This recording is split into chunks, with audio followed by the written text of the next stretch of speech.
Deia, benvingudes a l'última sessió d'aquest seminari que hem fet sobre aliances públic-comunitàries des de la xarxa de comunalitats.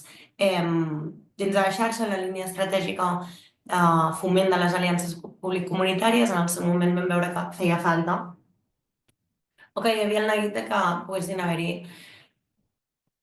Sí, que tots els tècnics de les comunalitats, o qui li era més interessant en el seu moment, dotar-nos del màxim d'eines, no només discursives, sinó també de conèixer a fons quina és la realitat jurídico-administrativa que ens envolta per poder saber també quines són les tecles més interessants a apretar en depèn de quin moment, sobretot a l'hora de dialogar i interlocutar amb les nostres administracions locals. Llavors, la primera sessió la vam fer sobre la llei de contractes per resoldre dubtes de quines coses entren i quines no i què hi pot cabre. La segona sessió la vam fer sobre la llei de patrimoni per veure, per conèixer en profunditat el programa Patrimoni Ciutadà que existeix a la ciutat de Barcelona i que ha facilitat la cessió de molts espais i béns públics i per conèixer també com es podria transposar aquesta norma en d'altres ajuntaments. I ara ha arribat el torn de la compra pública, responsable, perquè la compra pública, ara l'Albert ens ho explicarà, però és un PIB important, és una part important del PIB.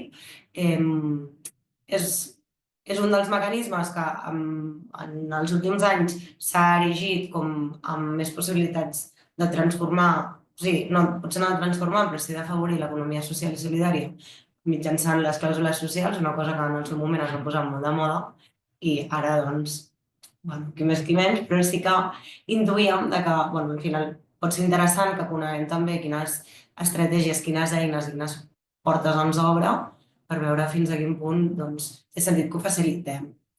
L'Albert forma part del Centre d'Estudis per la Contractació Pública Estratègica i Responsable per la Contractació Pública Estratègica i Responsable a Catalunya, que és un projecte impulsat per l'Escamot Cooperativa, que és la cooperativa de la que formes part, Facto, que és una consultora cooperativa, i el FAR, amb els temes d'educació, el FAR cooperatiu de Tarragona, que porta la comunicació. Bé, nosaltres hem demanat des del grup de treball a l'Albert que situïs què enteneu, o sigui, també com aquest extra que heu afegit a la contractació pública estratègica i responsable, conèixer aquest extra, o sigui, aquesta estratègia, la compra pública estratègica, i també molt situar que al final el paper que fem les comunalitats o que feu les comunalitats en molts casos és de pont i d'interlocutar. Per tant, era al màxim com d'intentar dotar-nos d'eines per facilitar que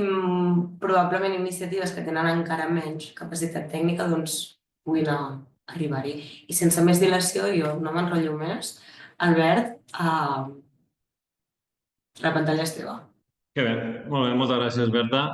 Bona tarda a totes i a tots. Per nosaltres és un gust parlar de compra pública estratègica. És un tema que la veritat que ens apassiona bastant.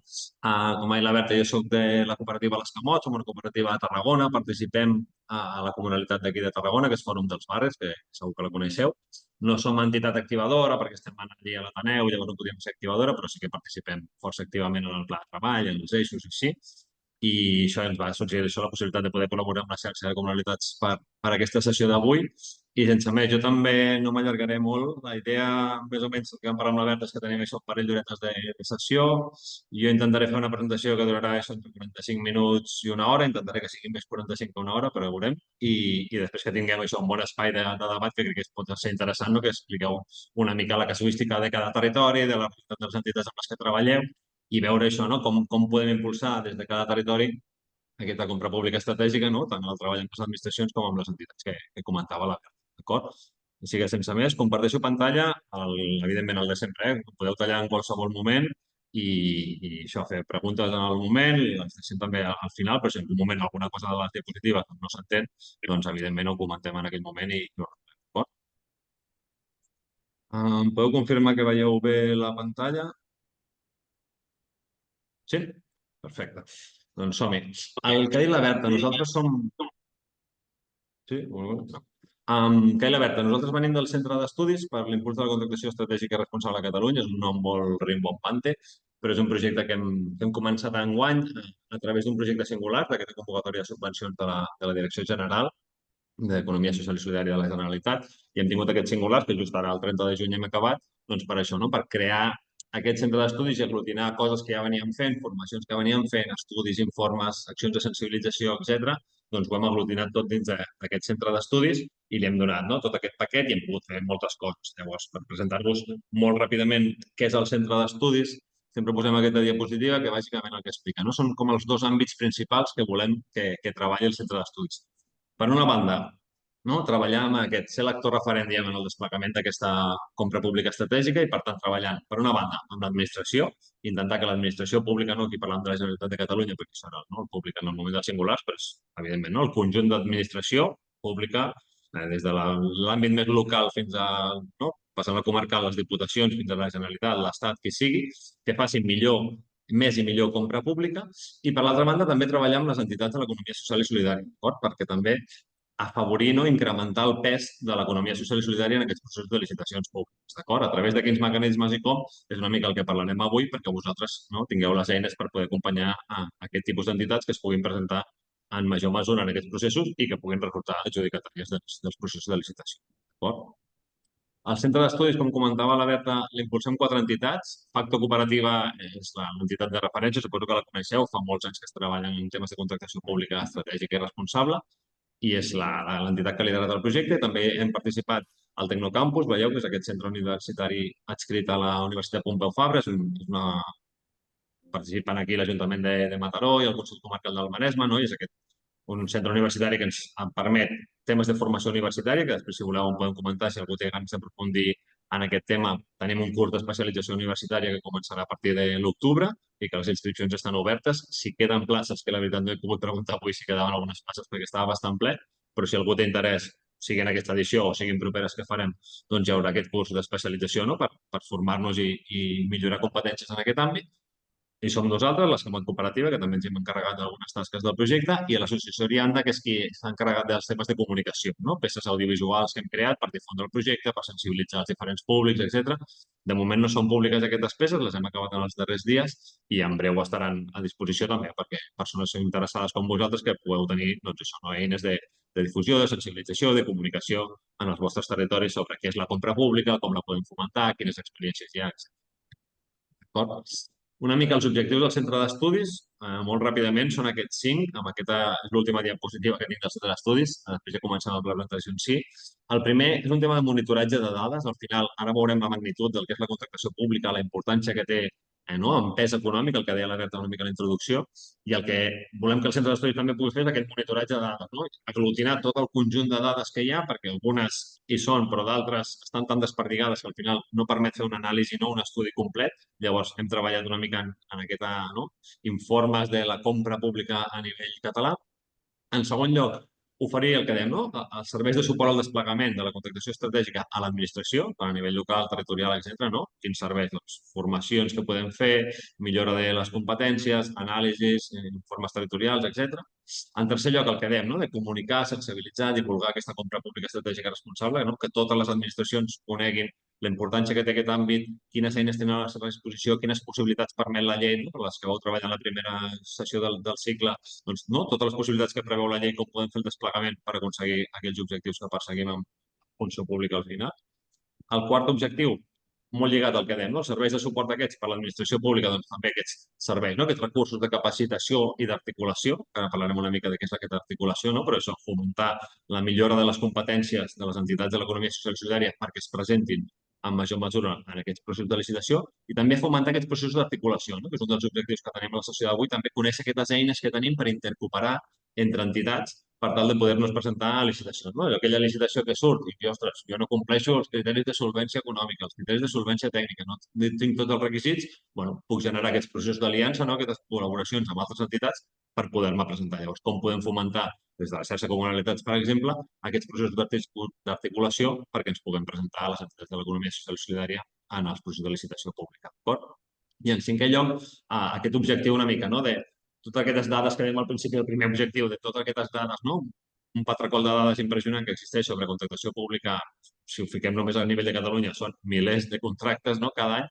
Llavors, hem desenvolupat algunes eines tecnològiques per intentar facilitar, no?, la cerca aquesta de que un personal tècnic de l'administració doncs, fàcilment pugui dir, ostres, en què ens hem gastat els diners l'any 23, 24, el 25? Quin tipus de contractes hem fet? Qui se'ls ha adjudicat? Amb quins imports no? Quines baixes han fet sobre l'import de licitació? Totes aquestes dades que sigui fàcil de treballar, que ara mateix no ho són, i s'ha d'anar molt allí amb el llapis i la goma, llavors intentar fer, no?, que sigui d'una manera més àgil, puguem tenir accés a aquesta informació. D'acord? Amb això ja acabo la presentació una mica del centre d'estudis i anem amb la pròpia presentació. Hem ficat aquest títol, que és com intercooperar per la contractació pública, perquè crec que és un objectiu que podeu tenir, no?, aquest procés d'acompanyament, d'enxarxament de les entitats que formen part de les diferents comunalitats i dels diferents territoris, i l'hem titulat així.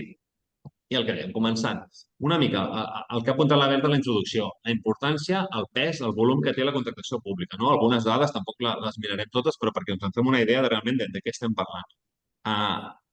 Començo per la segona, per exemple, no? La contractació pública a Catalunya, de tota la despesa pública que fa l'administració catalana, és a dir, tot allò que ens gastem en educació, en sanitat, en seguretat, en promoció d'habitatge, el que sigui, el 30% d'aquesta despesa és en contractació pública.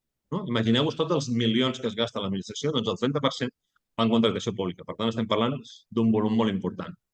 I el que dèiem, en el primer punt que veieu, per veure la importància, no? També que a vegades ens pensem que aquests processos de contractació pública, ostres, això és una cosa de la Generalitat, són processos molt grans, que no són per mi, que no, que són unes coses, unes obres multimilionàries, que això només hi poden accedir les empreses grans. Doncs si veieu, el 60% d'aquestes adjudicacions les estan fent les entitats locals, és a dir, ajuntaments, petits consells comarcals, no? Una realitat molt local. Evidentment, hi ha un 40% restant, i aquí és on s'inclouen, no?, aquestes grans que fa la Generalitat amb uns volums econòmics molt importants, etc. Però un 60%, és a dir, gairebé 2 de cada 3 adjudicacions, s'estan fent des de l'entitat local.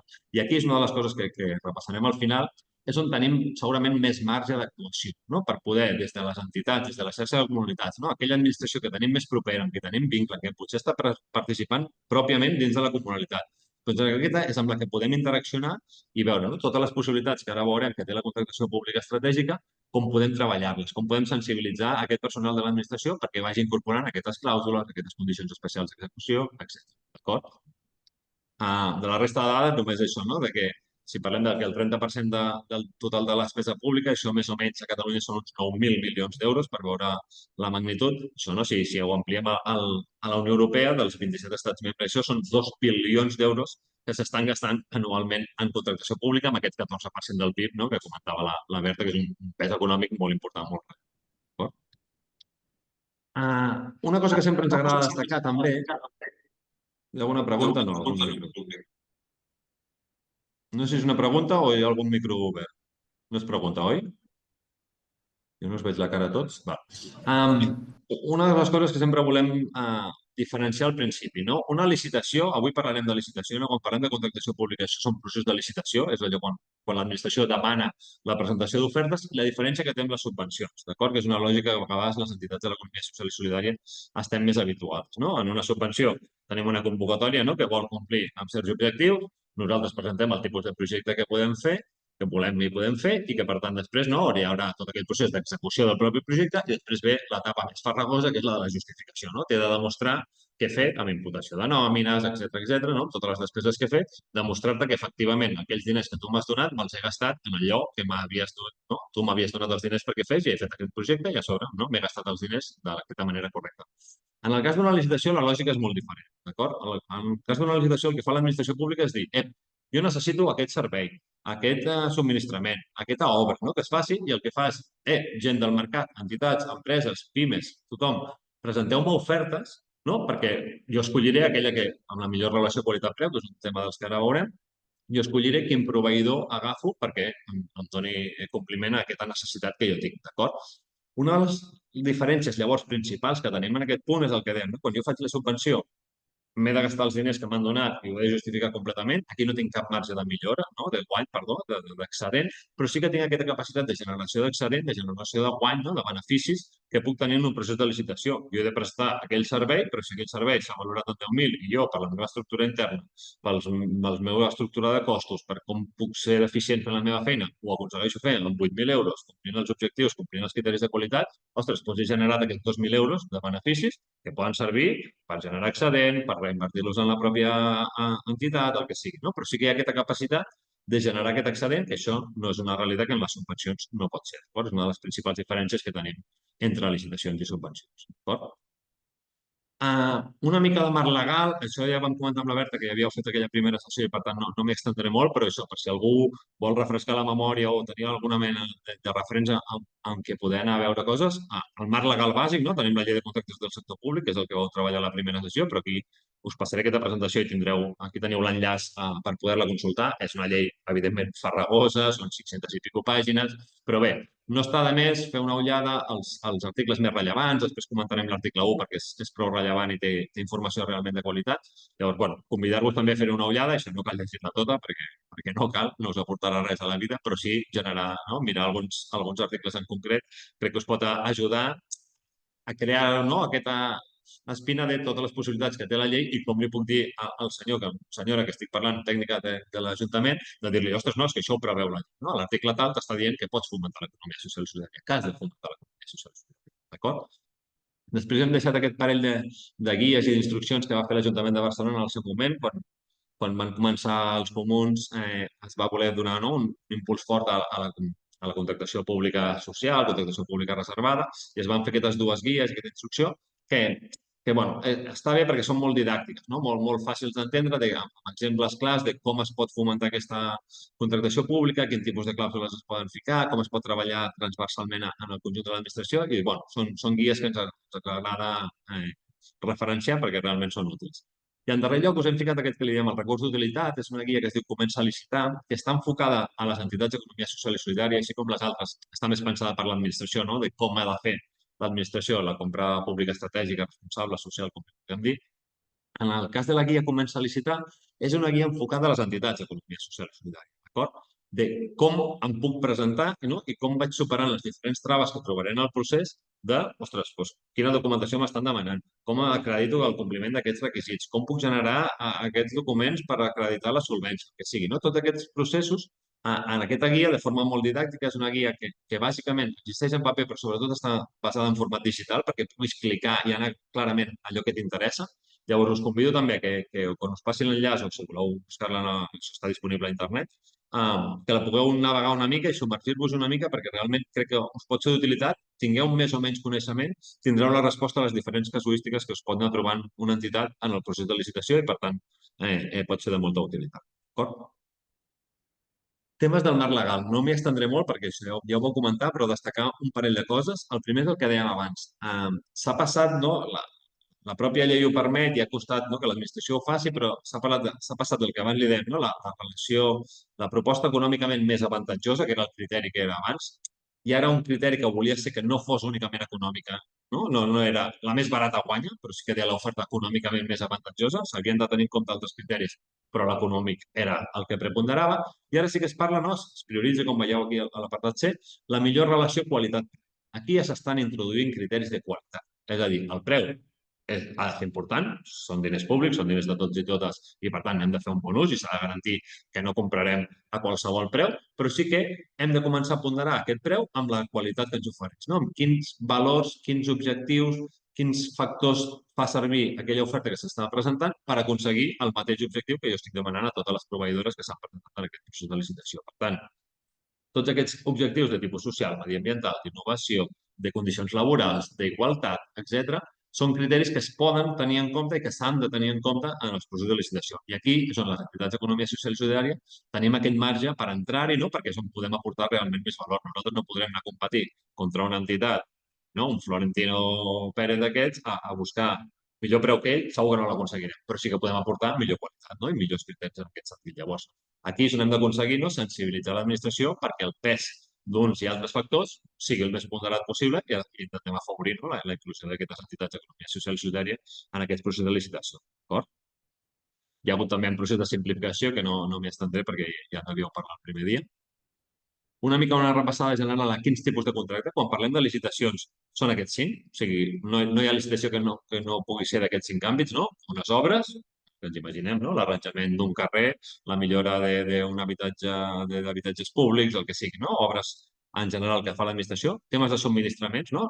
Coses que necessita l'administració per poder funcionar, des de la llum, el gas i l'aigua fins al vestuari que fan servir, no? Els treballadors de la neteja, els treballadors de seguretat, etc. No? Tots aquests són qüestions de subministrament que també es licita, no? Que també necessita que un proveïdor extern li aporti l'administració. Temes de serveis, que és on entrem la majoria d'entitats d'economia social i solidària. Estem en processos de serveis, en contractes de serveis, no? Des de la prestació intel·lectual, no? De serveis educatius, culturals, d'acompanyament psicològic, de consultoria pura i dura, no? Tots aquests són contractes de serveis. Després tenim la concessió d'obres i serveis, en què aquí la diferència amb obres i serveis sense la part de concessió és on hi ha el que se'n diu el risc de manial, no? Del risc de quan jo faig, per exemple, una concessió de serveis, un exemple típic és aquesta guingueta que és pública, no? Una guingueta que està operant a la platja de no sé quin poble del Maresme, i és una guingueta que és de propietat pública, que el que fa l'administració és dir, jo no em vull encarregar de gestionar aquesta guingueta, no? Jo no tinc l'expertesa, el que faig és treure-la a concurs, no? I això és una concessió de serveis que el que es fa és que si les coses et van malament a l'empresa que l'ha guanyat, si les coses et van malament, les pèrdues són teves, si les coses et van bé, les guanys. D'acord? Hi ha aquest risc de que dependrà de la teva pròpia operació, de la teva pròpia activitat. Si les coses van bé o malament, doncs podràs assumir tu guanys o pèrdues en aquest cas. És la principal diferència amb obres i serveis en general. D'acord? Una qüestió que comentàvem amb la Berta quan preparàvem la sessió, no? És el que nosaltres considerem, i així ho demostra coses que ara veurem, és que realment és un bon moment per licitar, no? Tant per la part de l'administració, per fomentar aquelles entitats de l'economia social i solidària que vulguin, no? Afavorir la participació d'aquestes entitats del meu territori, no? D'aquell ajuntament que està interessat en que entitats d'economia social i solidària es presentin al procés de licitació. I també, per l'altra banda, per les pròpies entitats, és un bon moment per licitar. I per què?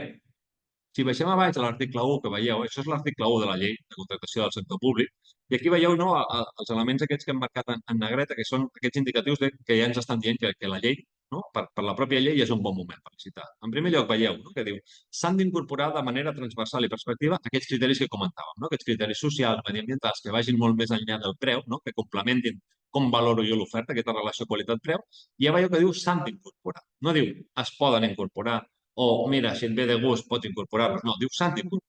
D'acord? Per tant, en tota licitació pública, ja podeu parlar amb el vostre Ajuntament del territori, amb el vostre Consell Comarcal, Diputació, etc., s'han d'incorporar aquests criteris, d'acord? Perquè ho diu l'article 1 de la Llei de Contractació del Sector Públic. La Bíblia de la contractació diu que en el seu article 1 que s'han d'incorporar aquests criteris.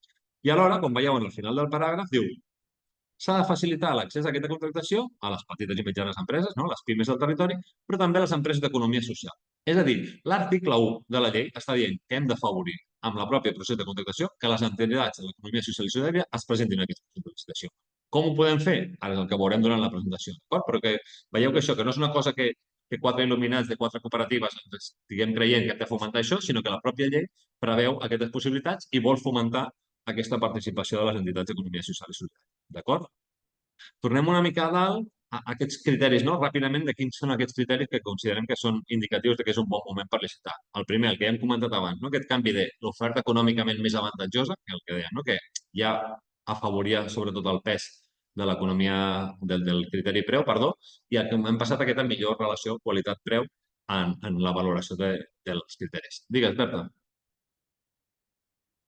Després? Val. Un altre criteri. Aquestes consultes preliminars al mercat, d'acord? És una qüestió que la llei preveu de dir, ostres, jo abans de treure la licitació, per evitar tota aquesta feina administrativa farragosa que a vegades després se'n pugui quedar deserta la licitació o que no es presentin aquelles empreses que a mi m'agradaria que es presentessin, puc fer consultes preliminars al mercat. Això vol dir un diàleg amb el mercat, amb les entitats que som de l'economia social i solidària, una empresa mercantil convencional, que puguem parlar i puguem tenir un diàleg abans de treure la licitació per saber, ostres, aquesta estructura de costos que estic plantejant és realista, és factible, és competitiva, per dir-ho així, les empreses s'hi voldran presentar perquè realment els surt a compte o no, estic plantejant una cosa, estic demanant duros a quatre pessetes i ningú s'hi presentarà i per tant tindré una licitació deserta i tindré problemes, no tindré el servei que jo necessito, etc. No? Llavors la llei vol fomentar aquestes consultes preliminars. El següent és el tema de l'estructuració en lots. no sé si coneixeu bé, suposo que ja ho vau parlar una mica, són això, no? Una contractació relativament gran, no té per què ser un gran import econòmic, però sí que em permeti, perquè hi ha diferents coses dins d'aquella licitació, no? Jo trec un servei de producció cultural d'un esdeveniment. Doncs allà necessito doncs, la gent que s'encarrega del so, la gent que s'encarrega de la llum, la gent que s'encarrega del vestuari, la gent que s'encarrega de la pròpia producció de l'esdeveniment, etc. Això puc fer-ho en lots. Què afavoreixo amb els lots? Que es puguin presentar entitats més petites que no em poden donar resposta al conjunt de la licitació, però que sí que tenen expertesa, no? Compleixen els requisits per proveir-me dels equipació de so que necessito per dur a terme aquella producció d'aquell esdeveniment cultural. Llavors, la llei vol fomentar aquesta estructuració en lots. No? En cada licitació, si us fixeu en els plecs tècnics, plecs administratius, l'administració està obligada a justificar si ha fet o no lots. No? Si fa els lots, cap problema. Si no fa els lots, està obligada a justificar. I veureu que hi ha sempre un petit text en què diu doncs mira, no hem fet els lots perquè per la tipologia de la contractació, el que no sé què, no era adequat, el que sigui, per la competència, el que fos. No? Però la llei obliga a estructurar en lots les licitacions. Amb l'ànim aquest d'afavorir que petites i mitjanes empreses, l'economia social i solidària, ens puguem presentar en aquells lots petitets que sí que podem assumir. No podríem assumir tota la producció de l'esdeveniment cultural, però resulta que sí que ens dediquem al vestuari. Doncs podem fer, només presentar-nos al lot de vestuari, podem resultar adjudicataris d'aquella petita part de la licitació. D'acord? El següent és aquest tema de l'aplicació de criteris socials, mediambientals i laborals, el que dèiem, no? La llei diu que s'han d'incorporar de manera transversal tots aquests criteris i, per tant, l'administració està obligada a incloure'ls, a justificar per què no els ha inclòs, a intentar incloure un com més millor, amb millors valoracions, no? Donar-los major pes. Això és una qüestió que la llei preveu que veurem també una mica més de detall. I en darrer lloc tenim aquestes reserves de contracte, no? Són possibilitats que la llei preveu, que ara veurem amb més detall, que són la disposició addicional quarta i la 48a, que són específiques per intentar afavorir que certes empreses, en aquest cas de l'economia social i solidària, puguin presentar-se, puguin resultar adjudicatàries d'aquest tipus de contractes, d'acord? Llavors, veiem en primer, aquesta és la disposició addicional quarta, que és la contractació reservada per centres especials de treball d'iniciativa social i empreses d'inserció, d'acord? Això el que la llei preveu és que com veieu en el final, el que diem, qualsevol tipus de contracte, per qualsevol objecte de contracte, és a dir, qualsevol cosa que l'administració vulgui licitar, pot fer-la de manera reservada. Quan la faig de manera reservada, el que estic fent és que només centres especials de treball, d'iniciativa social o empreses d'inserció s'hi puguin presentar. Aquí estic excloent qualsevol altra fórmula jurídica. D'acord? Aquí no s'hi poden presentar empreses mercantils. Aquí no ens hi podem presentar cooperatives sense afany de lucre com és la nostra. En aquesta contractació reservada no hi podem anar. Només hi poden anar aquella tipologia d'empreses, d'acord? Amb el benentès de que són entitats que estan treballant amb un públic doncs, que té molt difícil la inclusió laboral en un entorn normalitzat, etc. No? Que, per tant, pels objectius públics que la pròpia entitat està desenvolupant, jo, a través de la meva contractació pública, vull afavorir que aquesta empresa tingui feina perquè això està garantint la feina, no? I uns llocs de treball dignes per a les persones que estan en aquests sectors. D'acord? Una de les qüestions importants en aquest àmbit és aquest desenvolupament d'això, no? No hi ha limitació de l'import, ni de l'objecte del contracte ni del tipus de contracte, no? Fa uns anys es pensava que, ostres, sí, la contractació reservada serveix per la neteja, una mica de consergeria, no? Allò per porta de l'entrada i per temes de copisteria, poc més, no? El que s'ha fet és que cada cop es van ampliant els sectors d'activitats que es poden fer a través de contractació reservada. Però intentant fomentar que l'administració, ostres, es plantegi que qualsevol tipus de servei, qualsevol tipus de contracte el pot fer a través de contractació reservada i, per tant, puc afavorir, no? Que hi hagi més personal qualificat d'aquests centres especials que realitzen tasques de qualsevol tipus d'activitat econòmica. D'acord? Digues, Berta. Sí, a veure, jo volia preguntar què passa si faig una petita cerca de quins són els contractes que ha impulsat l'administració del meu municipi i veig que no hi ha cap tipus de clàusula ni social, ni mediambiental, ni tampoc cap contracte que estigui reservat a través de la clàusula quarta o la 48a segona, que ja hi entrarem, però si hi ha algun mecanisme, com ho podem fer? No sé si és una cosa que anaves a explicar després. No específicament, però és una qüestió que habitualment surt a les sessions, o sigui que segur que sabia que n'havíem de parlar. Nosaltres sempre defensem com dos mecanismes. Una altra cosa. Estàs parlant molt de pressa. Perdó. Això és un clàssic. Perdó, intento baixar. En temes així de reclamació, diguem, no? Realment, la llei, per exemple, diu que l'administració hauria de fixar un tant per cent de contractació reservada. I també diu que l'administració hauria de fer una planificació de la contractació, d'acord? Que és un tema que també després veurem una mica en detall, però això, l'administració estaria obligada, al moment en què aprova els pressupostos, no? Allò, a finals d'any, no? Ja ho sabem, no? Cada ajuntament, la Generalitat, etc., no? A finals d'any, normalment, amb la seva negociació política que convingui, s'aproven els pressupostos, no? A finals del 2025 aprovarem els pressupostos del 2026. En aquell moment, la llei diu, i tu hauries de fer la planificació de la contractació. Perquè ja saps, no? Aquell departament de governació de la Generalitat sap que contractarà aquell tipus de servei, aquest tipus de subministrament i aquell tipus d'obra. I, per tant, tu hauries de dir al mercat perquè es pugui preparar, perquè les entitats d'economia social i solidària tinguem la informació de jo trauré aquest tipus de contractes. I més o menys s'intenta fer que la planificació sigui per trimestres. Evidentment no pots dir el 15 de febrer, dijous, publicaré aquesta licitació, perquè aquest nivell de detall no ho podem fer, però sí dir el primer trimestre del 2026 jo tinc previst treure aquesta licitació. D'acord? Això permet el que dèiem, no? Les empreses poder-se preparar, poder generar aliances, processos de col·laboració, el que calgui per poder-se presentar. Això, en general, no es fa. Hi ha molt poques administracions que estiguin complint amb aquest criteri que la llei les obliga a fer-ho. I el mateix passa amb el tipus de clàusules. Com que la llei t'obliga, però també et deixa la porta oberta de si em justifiques, no? Com et dic que has d'estructurar per lots, però et deixo la porta oberta que em justifiquis de que no ho fas per lots perquè, com que són 4 tipologies molt similars i tu el que vols és garantir la qualitat de totes i així, doncs mira, deixo que faci la mateixa empresa, faci les 4 perquè així garanteixo que les 4 serveis seran de la mateixa empresa, per tant tindran la mateixa qualitat, etc. I no me la jugo que puguin venir 4 empreses diferents a fer-te 4 tipologies de serveis diferents i que una sigui desigual en qualitat respecte a l'altra. Què defensem nosaltres davant d'una situació que sabem que succeeix? Per una banda, la primera, com la cosa més amable, diguem, és parlar amb aquella administració que tenim al nostre territori, no? Intentar sensibilitzar, que s'apropin els recursos de formació que tenen al territori, no? Explicar-los i dir, no pot ser que no estigueu fent contractes reservats.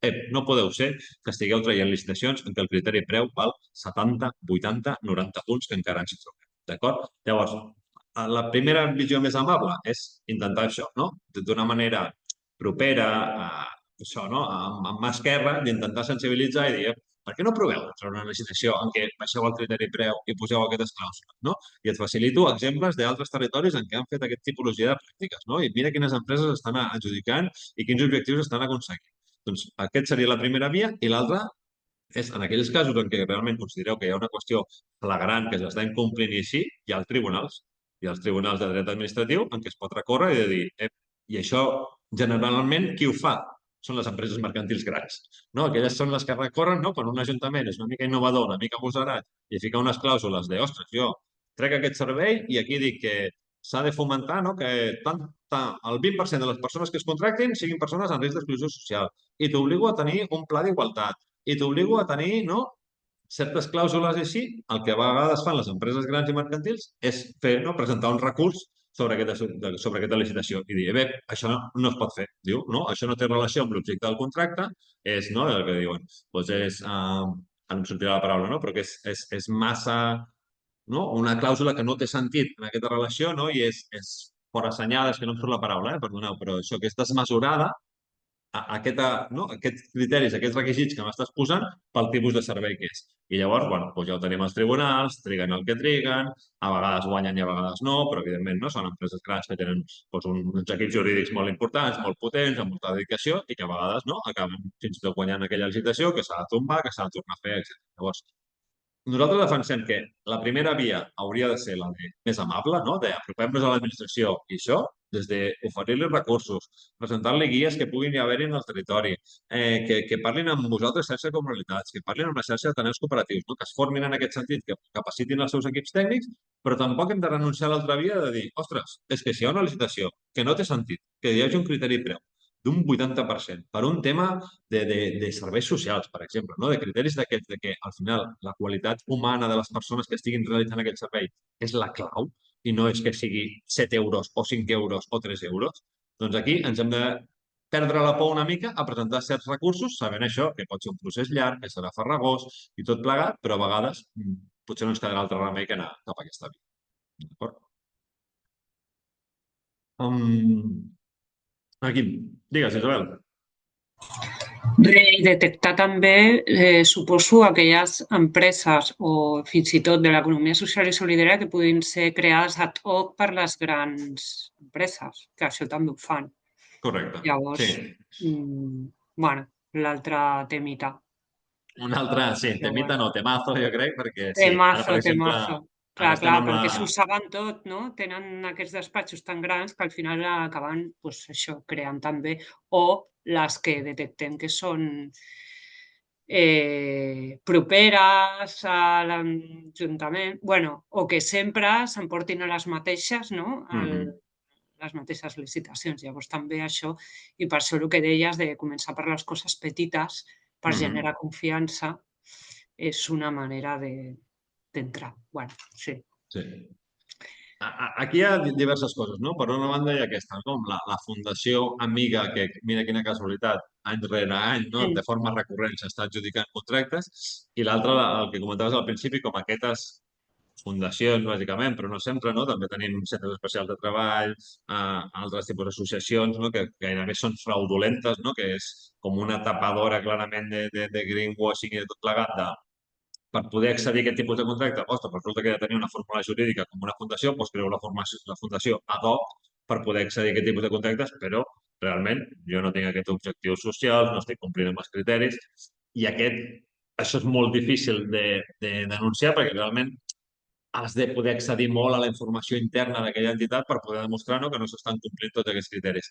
Aquí tenim ara mateix a sobre de la taula la llei d'economia social i solidària que s'ha aprovat recentment al Parlament i que s'ha de fer el desplegament i veure realment cap on va.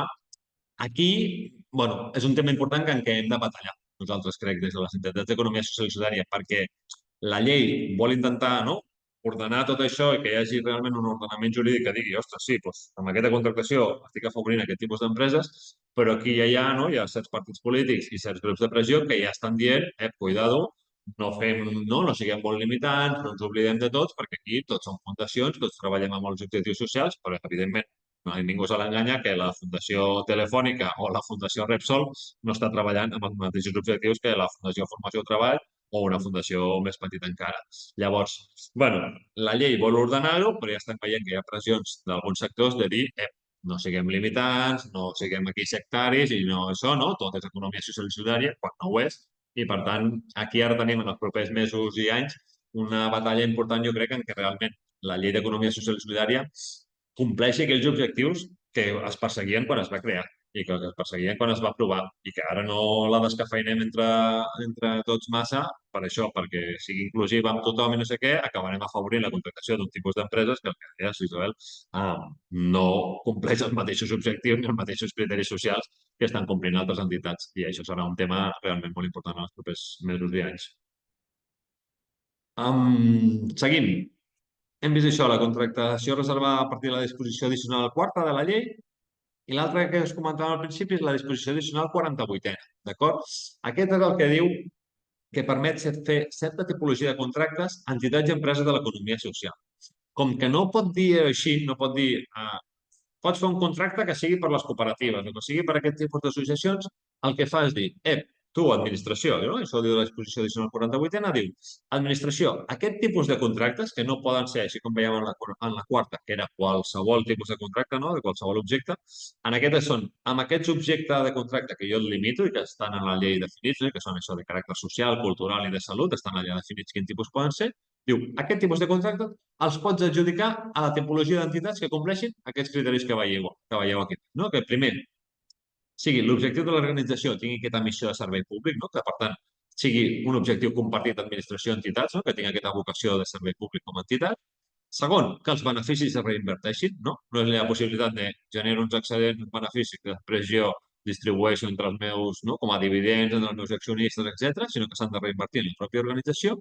I el tercer criteri s'han de complir els tres, és que aquestes estructures de direcció o de propietat estiguin basats en la propietat dels empleats, d'acord? Aquest criteri d'horitzontalitat, d'assemblearisme, per dir-ho així, entre les persones propietàries de l'organització, d'acord?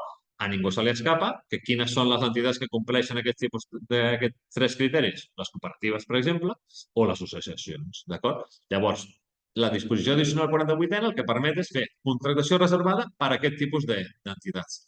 Què passa amb aquesta? Té dos parts. Una, la durada màxima del contracte pot ser 3 anys. Jo no puc fer un contracte que sigui a 10 anys vista, la gestió d'aquest restaurant no sé què, la farem contractació reservada a la 48a. Tinc una durada màxima de 3 anys.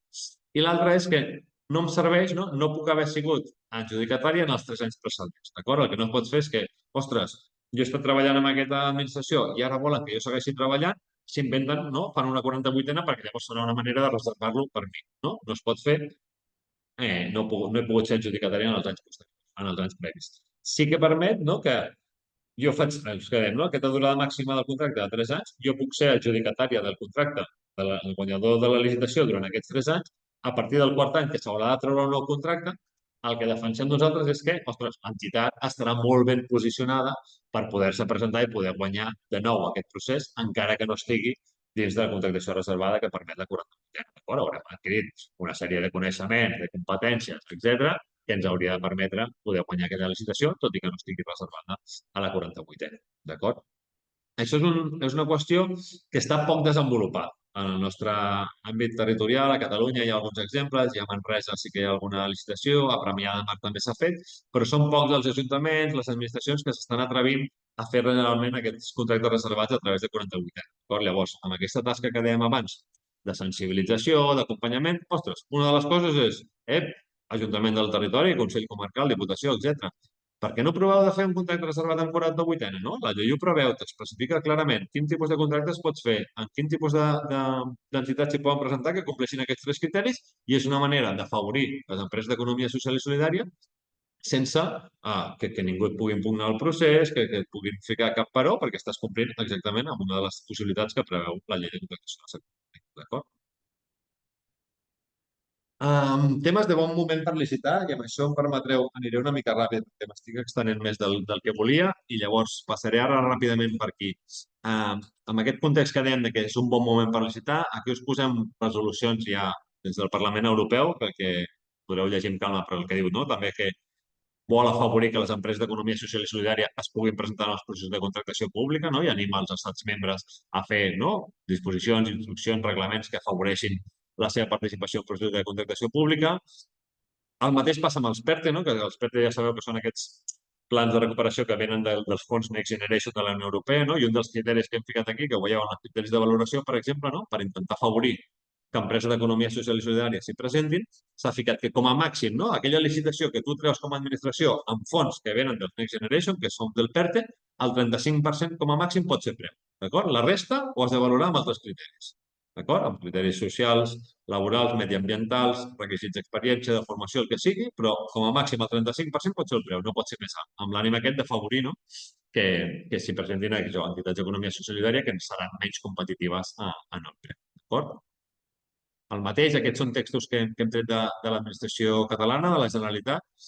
El que sempre ens agrada destacar el del mig, que veieu, el que diu que la compra pública no l'hem d'entendre com aquesta mera operació de, ostres, m'he de proveir d'aquest servei, d'aquesta obra, d'aquest subministrament, sinó que hem d'entendre la contractació pública com aquest foment de política pública, com una política pública en si mateixa que ens permet assolir aquells objectius que ens hem plantejat com a administració, i això ens demostra que, ostres, si l'administració realment es creu allò que està redactant i que ha aprovat en els seus plans, si ho incorpora, se n'adonarà de com pot afavorir aquesta inclusió de clàusules a la contractació pública per accedir a assolir aquests objectius, i això de la mà de les entitats d'economia social i solidària, és la millor aliança que poden fer, i per tant és un bon moment per intentar afavorir que les administracions es creguin això. I en la mateixa línia, un altre text d'una recomanació del Consell, aquest és de finals del 23, en què també, pels beneficis socials i col·lectius que aporten les empreses d'economia social i solidària, com hauríem d'introduir aquests criteris innovadors, ecològics, socials, etc. Anant més al gra ja, a l'hora de què cal tenir en compte per licitar. Com a entitats de l'economia social i solidària que pugueu acompanyar dins de la xarxa de comunalitats, i amb algunes coses m'hi estendré més i en altres menys. Llavors, si després voleu en l'apartat de preguntes, si alguna cosa que he saltat ràpid voleu tornar-hi, anem enrere i ho repassem. D'acord? La primera recomanació, si alguna de les entitats amb les que esteu acompanyant, que heu ajudat a crear, etc., s'està plantejant licitant algun procés, digueu-li la recomanació número 1, festa del RELIC. Què vol dir el RELIC? És aquest registre d'empreses licitades. D'acord? Això és un tràmit que és relativament farragós, no és molt farragós, però tampoc és una qüestió que es faci en una hora, d'avui per demà, pim-pam. Aquí és on hem d'introduir documentació administrativa de la pròpia entitat, tema de pèrdues i guanys, balanç social, etc., però això el que ens estarà fent és que després, a banda de que és obligatori en algun tipus de licitacions, no en totes, per això no és com un requisit imprescindible que tothom hauria de fer, però sí que nosaltres ho recomanem perquè el que està fent és estalviar-te molt de temps posteriorment en el procés de licitació, en què no hauràs de presentar tota aquesta documentació i no l'hauràs de recopilar, per molt que la tinguis ben guardada, no sé què, doncs t'estalviaràs d'haver-la d'adjuntar, d'haver-la de preparar, etc. Llavors, fem-nos del Relic, en el moment de licitació tu li diràs, jo estic en el Relic, pots anar a mirar allí a administració, que tinc tota la documentació, t'estalvies aquest tràmit, i és això, un tràmit que és a mi que fa regós en el moment de fer-lo, però que després, posteriori, t'estalvia moltíssima feina, d'acord? Aquí hi ha alguns ateneus del territori, per exemple, que fan formacions d'acompanyament. Una mica d'una formació en què t'explica una mica què és el Relic que t'estan demanant i després tens un procés d'acompanyament finançat pel propi Ateneu que t'ajuda a presentar tota la documentació que es necessita per fer el procés, d'acord? El segon, un tema important, és aquest CPB, d'acord? Aquests CPBs, és aquest vocabulari comú de contractació pública, són uns criteris, uns números identificatius que posa l'administració pels diferents tipus de contracte. El que dèiem abans, no? L'administració contracta multitud de serveis, multitud de contractes, el que s'ha fet és aquest codi numèric per intentar classificar els diferents números, d'acord? Els diferents contractes, perdó. Aquí no és que les entitats us hagueu de donar d'alta amb aquest tipus, no? No és que jo, com a escamot, estic donant d'alta en aquest CPB i en aquest CPB i en aquest CPB, però sí que em serveix per una cosa que veurem després, que són aquests cercadors de les licitacions, per identificar clarament quines licitacions que ha tret l'administració són d'interès. Llavors, si em dedico, per exemple, als esdeveniments culturals, doncs he de tenir clar que el CPB que correspon a aquests serveis d'organització és aquest, perquè això em permetrà quan vaig en aquests espais de recerca de licitacions, que ara veurem en detall, allí és on estan classificats, d'acord? Tota licitació té un CPB assignat, d'acord? L'Ajuntament de Calldetenes treu una licitació per la producció de la festa major de no sé quina cosa i allò té un CPB. Si jo estic donat d'alta en aquestes plataformes electròniques de contractació conforme l'Escamot Cooperativa, podem fer aquesta tasca, no? No estic donat d'alta del CPB, però sí que és la meva activitat, ostres, s'adequa a aquest CPB. Aquí em permetrà, d'una manera molt àgil, identificar aquelles licitacions que s'estan traient en el mercat a les quals jo m'hi puc presentar, perquè tinc l'expertesa, perquè compleixo els requisits, etc. D'acord? Llavors, com a eines de recerca, nosaltres sobretot us recomanem aquestes dues, que és on la plataforma, la primera, la plataforma electrònica de contractació pública, és on s'han de publicar obligatòriament totes les licitacions de les administracions públiques catalanes estan publicades aquí, d'acord? Les que estan ara mateix en licitació, les que ja s'han resolt estan allà petjades perquè les puguis veure qui s'ha presentat, amb quins imports va guanyar, etc. I si fos la bona pràctica de jo el segon trimestre de l'any que ve trauré aquesta licitació, també pot estar allà penjat, el que se'n diu un anunci previ, que és ostres, jo trauré aquesta licitació i allà ja tinc una mica d'informació de, mira, l'Ajuntament de Palafolls traurà aquesta licitació que a mi em pot interessar i veig que la té prevista pel segon trimestre de l'any que ve. Ja em permet preparar, d'acord? Llavors, recomanació, la mateixa, semblant a la plataforma electrònica, tenim aquest CIDO, que és el cercador d'informació i documentació oficials, això és un servei de la Diputació de Barcelona, de la DIVA, però que és per tot Catalunya, d'acord? No us penseu, la gent que sigueu de fora de Barcelona, que no us correspon perquè aglutina la informació de tot el conjunt d'administracions de Catalunya. I és molt similar, d'acord, que la plataforma electrònica de contractació, però la nostra recomanació és que, com que a vegades els cercadors interns funcionen d'una manera diferent, el nostre consell que veieu aquí és que us subscriviu en els dos, que estigueu donats d'alta tant a la plataforma com al CIDO, i que aquí és on el primer dia us costarà una mica i l'altre dia comentàvem, una sessió que fèiem amb uns companys, em deia, jo me les reviso totes, però totes pot ser que hi hagi un dia poden haver-hi 100 licitacions, un dia pot ser que n'hi hagi 300 licitacions i un dia pot ser que hi hagi 500 licitacions, d'acord? Si sumem el conjunt d'administracions de Catalunya. Per tant, la meva recomanació, i podríem discutir amb el que parlàvem l'altre dia, amb el Joan de l'altre dia en una sessió, és que vosaltres limiteu aquesta cerca, d'acord? Com podem fer aquesta cerca? Amb el tema que veiem abans del CPB, d'acord? Vosaltres anireu aquí a la plataforma, que ara veurem una mica com és, i a la plataforma vosaltres li direu, ostres, jo vull que m'avisis quan surtin CPBs que es corresponen a la meva activitat, d'acord? Quan hi hagi un tema d'esdeveniments culturals, o jo que em dedico a les activitats educatives, o que faig acompanyament a joves, o que jo soc temes de psicologia i psicopedagogia, doncs identificar amb aquests cercadors que teniu aquí quins són els CPBs que corresponen a aquesta activitat, me'n vaig a la plataforma electrònica de contractació i em subscric que li dic, quan surtin licitacions que tinguin aquest CPB, avisa. I això què fa? Que l'endemà tu reps un correu a la teva safata d'entrada, reps un correu que et diu, mira, l'Ajuntament de Berga acaba de treure aquesta licitació de servei d'activitats educatives pel jovent del municipi, no sé què. Ostres, això m'interessa perquè jo em dedico a fer aquests temes, no? Llavors, consell clarament, subscriure-us per rebre aquestes alertes, d'acord? I us facilita molt la feina. És cert que el primer dia és una mica farragós d'anar-te donant d'alta dels diferents CPBs i tot, has de dedicar-hi cert temps, però després t'estalvies, no? Jo no he d'entrar a la plataforma, sinó que la plataforma ve a mi. Jo cada matí rebo el meu bull a la meva safata d'entrada, tinc un butlletí no? de la plataforma en què em diu ahir es van publicar aquestes licitacions i allí ja veig títol de la licitació, quina administració l'està traient i quin és el termini de presentació. D'acord? Aquí teniu una mica d'imatges de com és aquesta plataforma de serveis. La veritat és que és una eina que funciona molt bé. Així com a vegades critiquem, no? A vegades eines d'aquestes d'administració electrònica que té l'administració pública. Aquesta funciona molt bé, et permet fer els filtratges, buscar no? Tipus d'expedient, depèn de quin tipus de contracte, de l'import de licitació, de si qualsevol cosa et permet fer un bon filtratge que sigui fàcil la cerca. I també el que dèiem, quan et subscrius, una cosa que veurem després és que tu reps aquell correu que us comento, no? A la safata d'entrada t'arriba aquest servei d'acompanyament educatiu de l'Ajuntament de Berga que posàvem d'exemple. Ostres, a mi m'interessa aquesta licitació, però pel que sigui no m'hi puc presentar. O decideixo no presentar-m'hi. Per què? No tinc disponibilitat, perquè estem amb tots els recursos volcats a un altre projecte, perquè tenim gent de baixa i ara mateix no podem, pel que sigui, no ens hi volem presentar. Però jo em puc, el que se'n diu, subscriure no? En aquella oferta en concret. I això el que me farà és informar-me de qualsevol novetat que hi hagi en aquell procés de licitació. D'acord?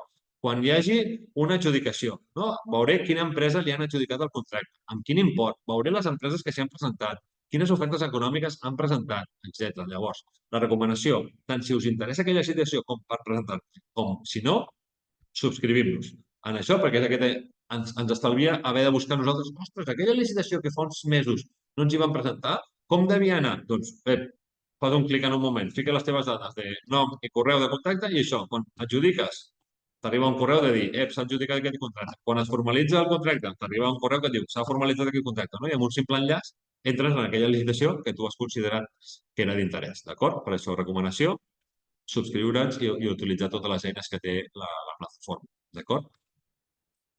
Amb això no m'hi estendré. Anunci de licitació, tenim l'anunci previ, el que us deia abans, no? Una bona pràctica de l'administració és que pugui preveure de jo trauré aquesta licitació i per tant ja publico de, no? Al febrer del 2026 jo trauré aquesta licitació. Ja em permet preparar-me i l'altre és l'anunci de licitació, és quan ja efectivament es publica la licitació i ja tenim no? El termini en marxa de tens 15 dies, tens 10 dies, tens 5 dies hàbils per poder presentar la licitació. D'acord? La proposta. Elements a revisar principalment. Si us interessa em podria estendre més, però crec que per no menjar-me molt d'estona dels dubtes no m'hi estendré molt, però això, no? Tots els elements que podem trobar en l'anunci de licitació, per mi sempre el més important, termini de presentació. És el primer que hem de mirar, d'acord? Perquè és això, tenim des de 5 dies hàbils s'està tenint licitacions fins a algunes en bones pràctiques que estan donant un mes per poder-s'hi presentar. Llavors, per veure si és factible que ens hi presentem, que l'entitat s'hi presenti, mirem quin és el termini de presentació d'ofertes, quants dies ens donen per poder-nos-hi presentar, d'acord? Aquí trobarem tot, el plec de condicions administratives, el plec de condicions tècniques, etc. Aquí, a vegades, quan fem aquest tipus de sessió, la fem presencial, porto alguns plecs també perquè pugueu veure, no? Pugueu trastejar aquelles que no estigueu tan avasades.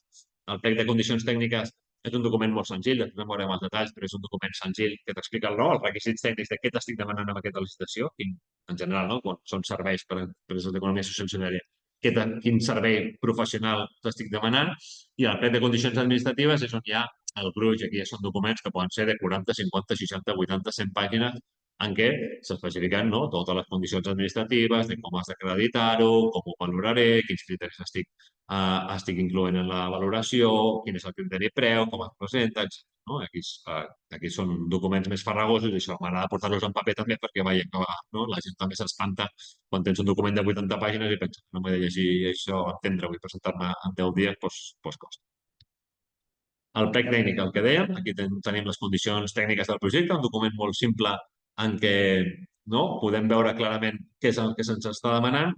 L'altre dia en una sessió que fèiem presencial em deien una cosa que era xula, que és veritat que diu el plec tècnic és quan t'enamores de la licitació, perquè no? Veus allò i dius, ostres, és que això que demanen, jo això soc boníssim fent-ho, no? Jo això, ostres, i a més ho tinc moltes ganes. Llavors és quan vas al plec administratiu i veus que t'ho pagaran molt malament, que t'ho demanen que ho facis en 2 mesos, que el criteri preu val 50 punts, no sé què, no? I aquell deia, diu, jo vaig aprendre això i diu, sempre començo pel plec administratiu, que t'endús el xasco i dius, vale, si això més o menys em quadra, ara vaig a la part de l'enamorament, no? Perquè està bé de realment entendre que no, el plec tècnic és quan, ostres, veiem aquelles característiques tècniques que són les que nosaltres sabrem que podem fer i aquí en el plec administratiu és on veiem totes aquelles condicions d'execució del contracte, doncs que algunes veurem que són més favorables o més desfavorables.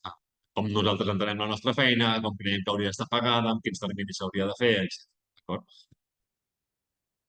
Tema de presentació de proposta, no m'hi extendré molt ara perquè crec que això, si voleu que entrem en el detall ho fem, però crec que avui no ens interessa tant el detall de com presentar una proposta econòmica, sinó de veure més en general la contractació pública. Per tant, aquí teniu els errors més freqüents, el que dèiem, jo us passaré aquesta presentació i ho podreu veure, per això.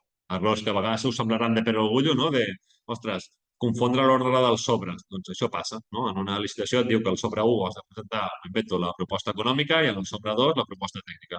O si ho presentes al revés, estàs exclòs directament, d'acord? Perquè estàs ensenyant una informació en un lloc en què no te la pues, sembla una tonteria, però hi ha gent que es confon amb l'ordre dels sobres i que, per tant, queden exclosos del procés. És una cosa que hem de tenir. D'acord?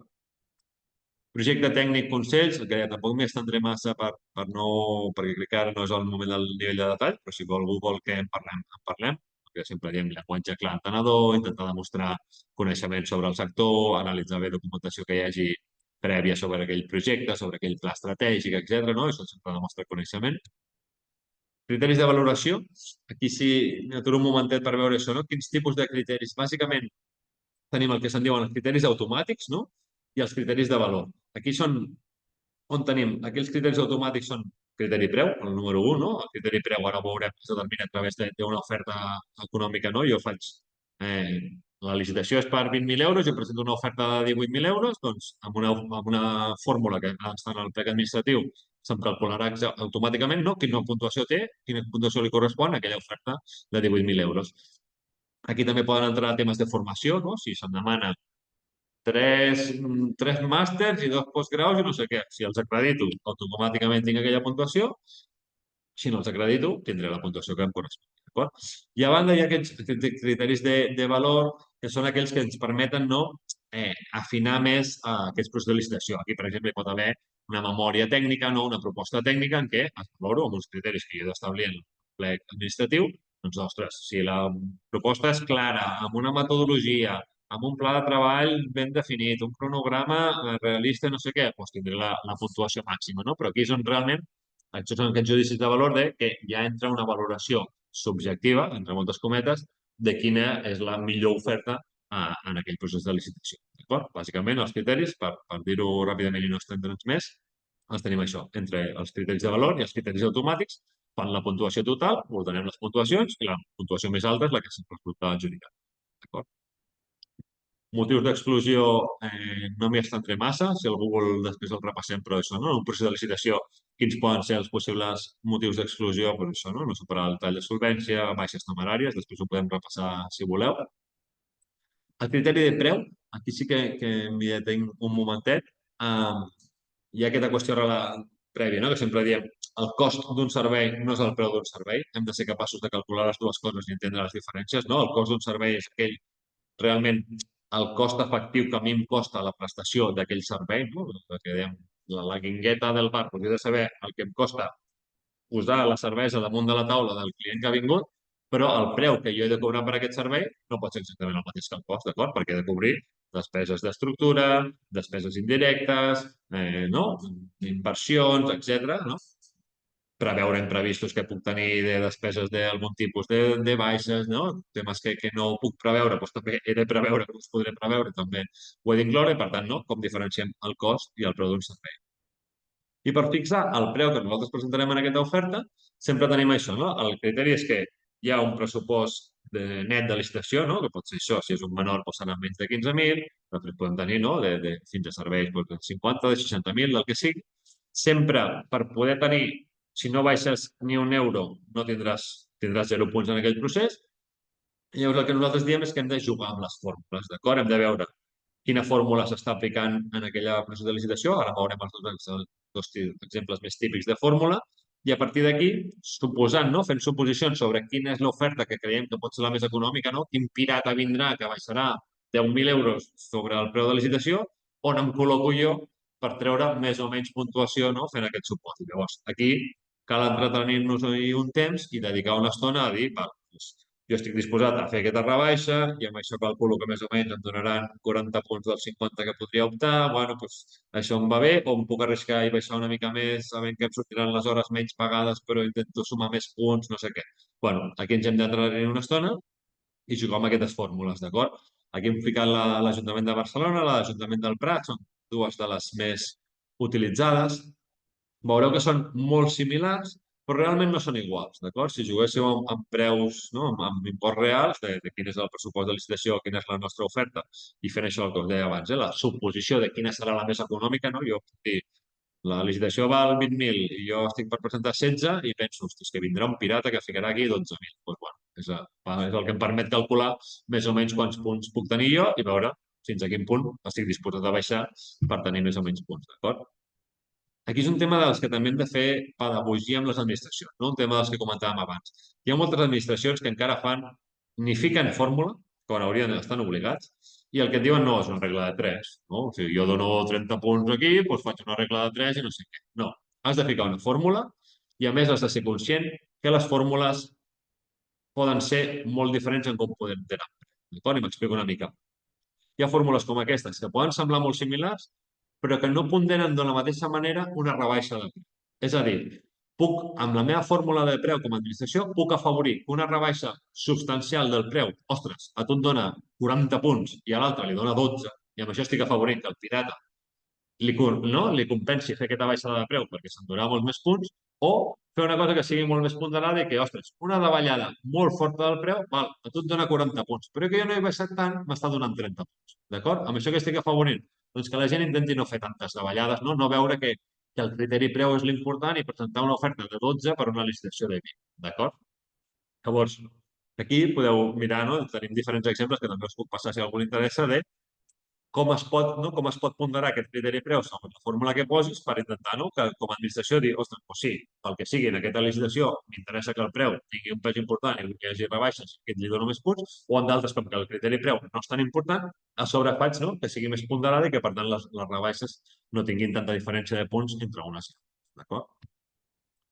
Proposta econòmica, tot el que hauríem de tenir en compte, una mica el que dèiem abans, de cost i preu, com calculem el preu per tots aquests imprevistos, despeses indirectes, veure si hi ha desplaçaments, si hi ha material, totes aquestes despeses de publicitat, de garantia, d'assegurances, això depèn de quina licitació m'ho poden carregar a mi com a adjudicatari o altres se'n pot fer càrrec l'administració, per tant ho hem de tenir en compte a l'hora de plantejar el nostre preu.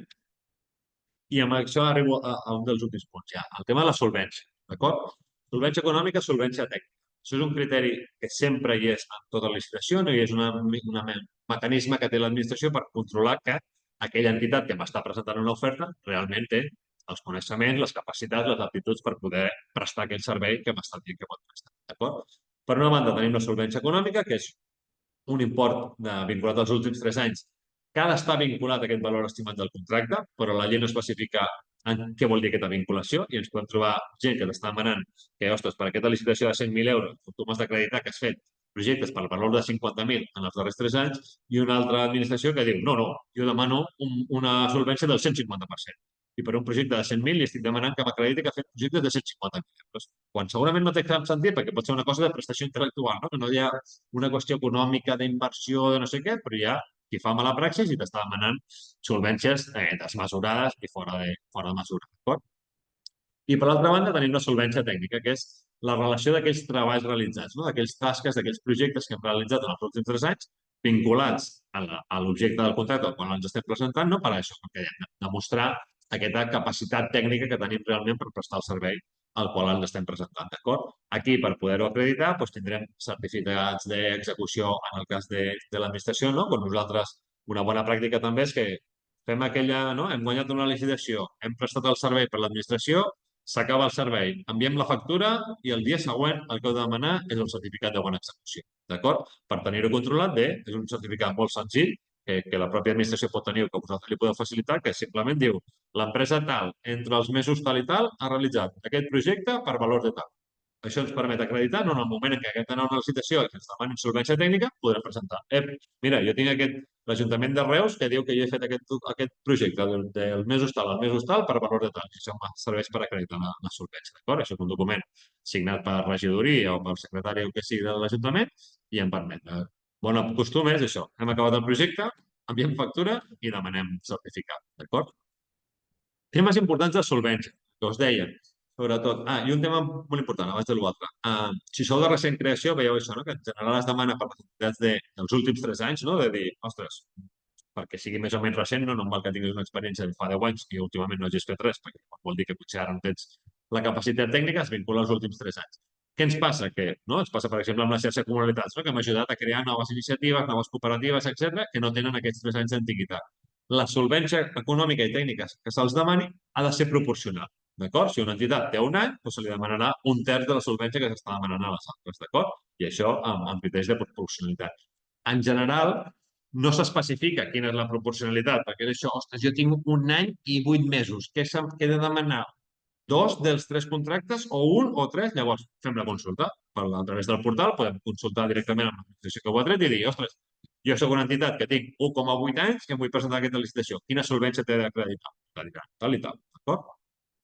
I l'altre important, i que és un dels temes importants d'avui, és com podem acreditar aquesta solvència si no la tenim nosaltres. D'acord? La llei diu que s'ha d'acreditar aquesta solvència econòmica, aquesta solvència tècnica en qualsevol procés de licitació. Però el que diu és que aquesta solvència no cal que sigui pròpia. D'acord? Això ens obre la porta a aquests 2 mecanismes que veiem aquí. La integració de solvència per mitjans externs i les UTEs. D'acord? Crec que vaig molt fora de temps, llavors m'estendré menys del que voldria, però també podem fer més debat, si voleu, en parlem una mica. D'acord? En primer lloc, la integració de solvència per mitjans externs. Ho explicaré molt ràpidament i després, si hi ha dubtes, ho podem fer. El que em permet aquí és que jo, com a cooperativa l'Escamot, que ens volem presentar aquesta licitació que acaba de treure l'Ajuntament de Tarragona. I, ostres, ens demanen una solvència econòmica que nosaltres no tenim. No? Ens estan demanant solvència econòmica de 100.000 euros i jo puc acreditar 70.000. Què puc fer? Demanar-li a una entitat externa a mi, una altra cooperativa, una empresa mercantil, que em cedeixi la seva solvència. D'acord? Que ella, que sí que pot acreditar aquesta solvència que a mi em falta, no cal que ella acrediti els 100.000. Cal que ella em pugui acreditar aquests 30.000, d'exemple que estic ficant, que em falten a mi per tenir els 100.000. Aquesta entitat em cedeix a mi la seva solvència per poder jo-me presentar. Llavors, jo presentaré, que ara veureu el tipus d'escrit, i jo li diré, Ajuntament de Tarragona, la cooperativa Alfar, que és amiga nostra, que està aquí al costat, em cedeix la seva solvència i llavors jo he acreditat la solvència, d'acord? Per l'Ajuntament de Tarragona, la cooperativa l'Escamot ha acreditat la solvència econòmica, d'acord? Això ho podem fer tant amb l'econòmica com amb la tècnica, d'acord? Com ho podem fer? Com podem acreditar com podem fer aquesta integració de solvència? Cal aquest compromís per escrit, que ara veurem l'exemple que veureu que és un document molt simple, tenint en compte que la vigència és durant tot el contracte. Evidentment, no li podem demanar a una empresa que tingui prohibició de contractar, si ella no s'hi pot presentar perquè té deutes amb Hisenda, té deutes amb la Seguretat Social, ha incomplit un contracte i té, evidentment, no? És de sentit comú, no s'hi poden presentar. I hi ha un tema important que és aquesta responsabilitat mancomunada solidària. Aquesta entitat que m'ha cedit la seva solvència és responsable de l'execució del projecte. No de tot el projecte, no de la totalitat, però sí de la part per la qual m'ha cedit la seva solvència, doncs serà, no? En cas de que hi hagi un incompliment flagrant de contracte i hi hagi algun tipus de problema, doncs se la pot anar a buscar i dir, vostè que m'ha cedit la solvència també té responsabilitat en aquesta mala execució, en aquesta mala praxis, per tant la poden anar a buscar. Per això és important aquí que treballem amb aquelles entitats amb les que tenim confiança, no? Jo no li aniré a picar a la porta a algú amb qui no he parlat mai o que he coincidit un dia en una jornada de no sé on a dir-li em cedeixes la teva solvència perquè em diran que no.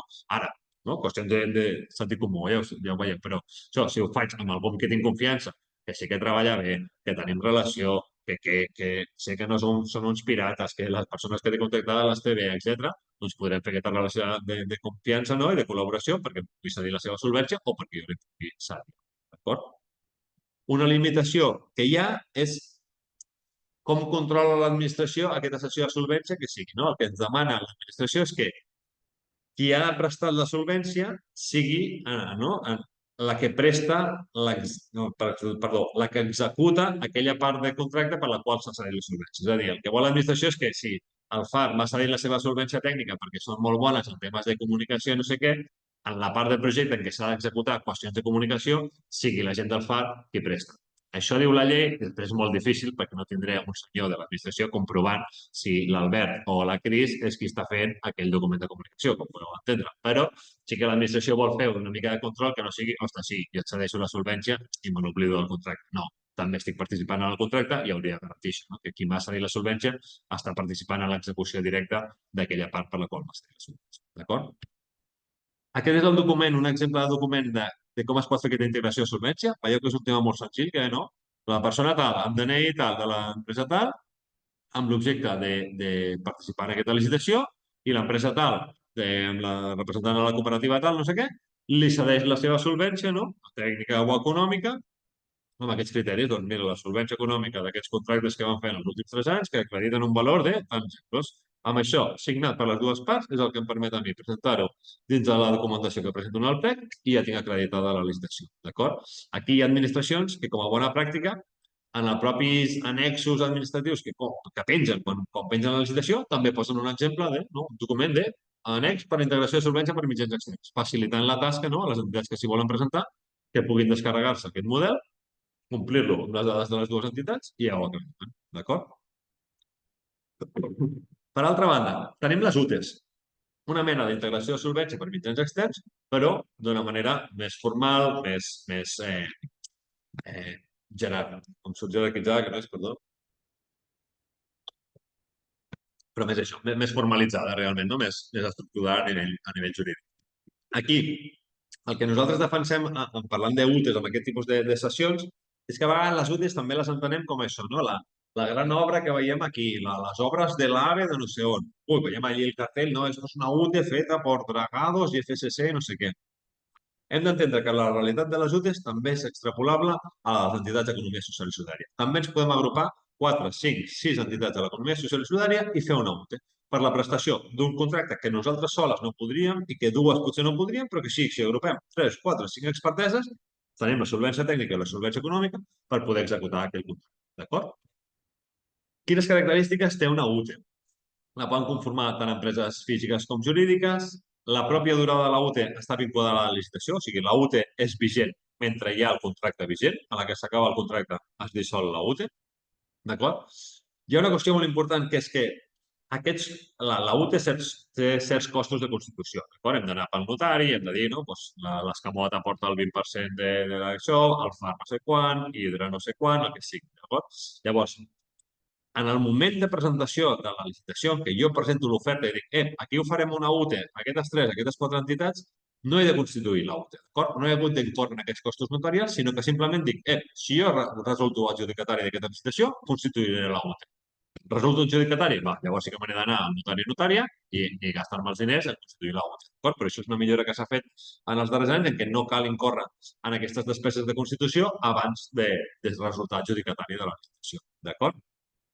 La UTE veieu aquí que té personalitat jurídica pròpia, que té els costos de creació, hi ha una persona responsable. Aquí sí que cal establir prèviament, no? Això que dèiem, l'Escamot, creem aquesta UTE i l'Escamot participa en un 10%, el FAR en un 50% i Hidra en el 30% restant, d'acord? Amb això, d'acord amb l'objecte del contracte, no? I de quina serà la participació de cadascuna en aquestes activitats del projecte, doncs fem aquest repartiment i això és el que estarà en el moment de hi hagi beneficis, no? Hi hagi un repartiment dels excedents, doncs es farà a través d'aquests percentatges de participació de cadascuna de nosaltres en la pròpia UTE, d'acord? És recomanable en el cas de prohibició o limitació de subcontractació. Haureu vist que en alguns casos hi ha licitacions que diuen, ostres, es pot subcontractar fins a un màxim d'un 20 o d'un 30%, o directament prohibeixo la subcontractació, d'acord? Que no hauria de ser, perquè no té per què la subcontractació de ser dolenta, no? A vegades l'associem amb coses d'empitjorament de les condicions laborals i no té per què ser així. Llavors, a vegades, quan ens estan limitant la subcontractació i nosaltres sabem, ens podem presentar aquesta licitació, però és que, ostres, jo puc fer el 50 o el 60% d'aquesta licitació, però és que el 40% restant Jo no el puc fer, i sí que sé que el pot fer el FAR, però no em permet subcontractar-los el 40%. Doncs fem una UTE, no? I diem això, ens presentem a la licitació, diem, si guanyem, farem una UTE, el FAR i l'Escamot. I llavors, en el moment en què ens resultem adjudicataris, constituïm la UTE i fem aquest repartiment, d'acord? I això ens ha permès accedir a una licitació que nosaltres soles no podem, però que a través de la intercooperació amb altres entitats sí que podem presentar-nos-hi, d'acord? I en darrer lloc, el que veieu aquí, l'obligació aquesta solidària i limitada. Així com vèiem abans amb la integració de solvència, que hi havia aquella obligació, aquesta responsabilitat proporcional, limitada a la nostra participació en el projecte, en el cas d'una UTE, com que és personalitat jurídica pròpia, totes les entitats que conformem la UTE som solidàriament responsables davant de l'administració. Per tant, si hi ha un incompliment flagrant de contracte, si hi ha alguna multa, alguna incoacció en aquest sentit, som responsables totes les entitats d'aquest incompliment i, per tant, se'ns pot perseguir legalment, diguem-ho així, pel que sigui. D'acord? Amb això ja acabo i volia fer un petit això, també, com de recopilació una mica, ficat, això de conclusions, però no m'acaba d'agradar, però això, no? D'una mica de tot el que hem vist durant la sessió, i ara responem als dubtes, evidentment, i una mica de debat, però això, com les 3 principals coses que crec que us poden interpel·lar a la xarxa de comunalitats on treballem amb les entitats. En primer, el que dèiem, el contacte amb les administracions. Crucial, realment aquest treball que podem fer, i això us he ficat entre parèntesis aquest, el properes, no? Però no només les properes, també hem de treballar amb la Generalitat, tot i que ens quedi lluny. Doncs també hem de fer incidència i fer de lobby, en el bon sentit, amb l'administració perquè es posi les piles i treballi en aquesta línia.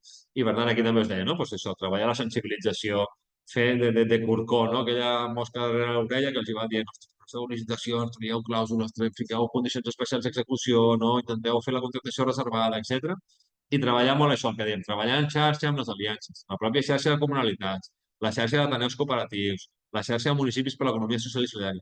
Són tot estructures de segon grau que tenim creades i que treballem en aquesta línia, llavors aprofitar, no? Generar aquestes sinergies, aquestes aliances entre unes i altres, perquè totes tenim objectius compartits i té sentit que treballem en aquesta línia.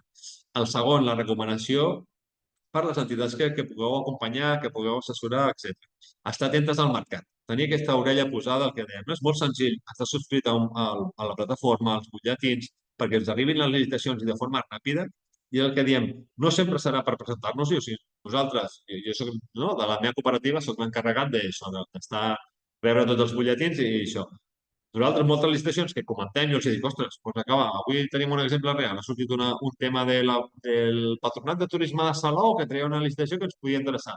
Al final hem decidit no presentar-nos, però ja hem fet, ens hem subscrit, estarem atents a veure qui guanya, quan hagin guanyat i això, doncs podrem posar-nos en contacte amb l'empresa i dir-li, si tens alguna part que no vols fer, que la vols subcontractar, ens podem presentar. Al propi Patronat de Turisme de Salou dir-li, ostres, mira, al final, amb confiança us dic, nosaltres no ens hem presentat perquè demanaven duros o 4 pessetes. Amb un contracte menor estaven demanant aquí una de coses que era impossible, no? Fent un càlcul ràpid de càlcul hores, ens sortia que havíem de treballar a 10 euros l'hora, no? Allò una cosa molt, molt, molt lamentable. I, per tant, no ens hem presentat, però sí que ens hem subscrit per estar atents aquí, d'acord? Llavors, estar atentes al mercat, subscriure'ns i tot, i treballar també el que dèiem, aquesta planificació de l'administració. La tasca de sensibilització que dèiem abans, també dir-li, administració, fes, planifica, publica la teva planificació de contractació, perquè això ens permet, a les entitats d'economia social i solidària especialment, poder-nos preparar, perquè si després treus una licitació, que a tu t'interessa molt que ens presentem, però treus una licitació amb 5 dies, amb 10 dies hàbils per presentar-nos, no tenim la capacitat per poder-nos presentar i fer una bona oferta. Per tant, planifiqueu i publiqueu la vostra planificació. I en darrer lloc, aquesta voluntat de cercar la col·laboració amb altres entitats, d'acord? Hi ha les economies social i solidàries, les economies comunitàries que vosaltres acompanyeu, tenen molt aquest teixit, aquesta xarxa, aquestes aliances, però hem de ser molt conscients que quan anem a un procés de licitació també tenir aquesta visió àmplia, no? De visió territorial, visió sectorial, de amb qui podem generar aliances, sigui a través d'integració de solvència per mitjans externs, sigui a través d'una UTE, sigui a través de subcontractació directament, de, ostres, jo em presento una licitació, però aquesta part jo no la podré fer i te la contracto a tu, entitat amiga, entitat que conec del territori o del mateix sector, etc., que puguis fer aquesta part del projecte i anem juntes en aquesta licitació. Per tant, tots aquests processos que puguem fer per fomentar aquest coneixement, aquest traspàs d'això, de coneixença, no? de suport mutu entre les entitats, afavoriran que més i més entitats d'economia social i solidària ens puguem presentar a procés de licitació. Amb això ja acabo. Us deixo aquí correu de contacte del centre d'estudis per si algú té algun dubte. Si no, també li podeu demanar a la Berta al meu directe i podem parlar. Això, decidim compartir pantalla i obrim una mica d'espai de dubtes i comentaris, etc.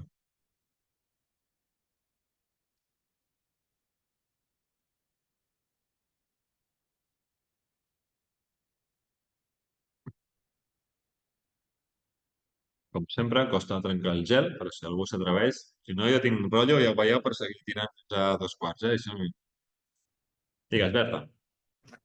Va, per ajudar a trencar el gel, tiro a la piscina mentre vosaltres aneu pensant altres coses. Si li dono una volta a les comunalitats i quin, quins són els àmbits en què amb més facilitat es podria donar una licitació o el loteig d'alguna part. Penso, per exemple, en menjadors escolars, en aquells municipis que són petits. Penso en serveis de lleure i d'atenció i cura a les persones. Bueno,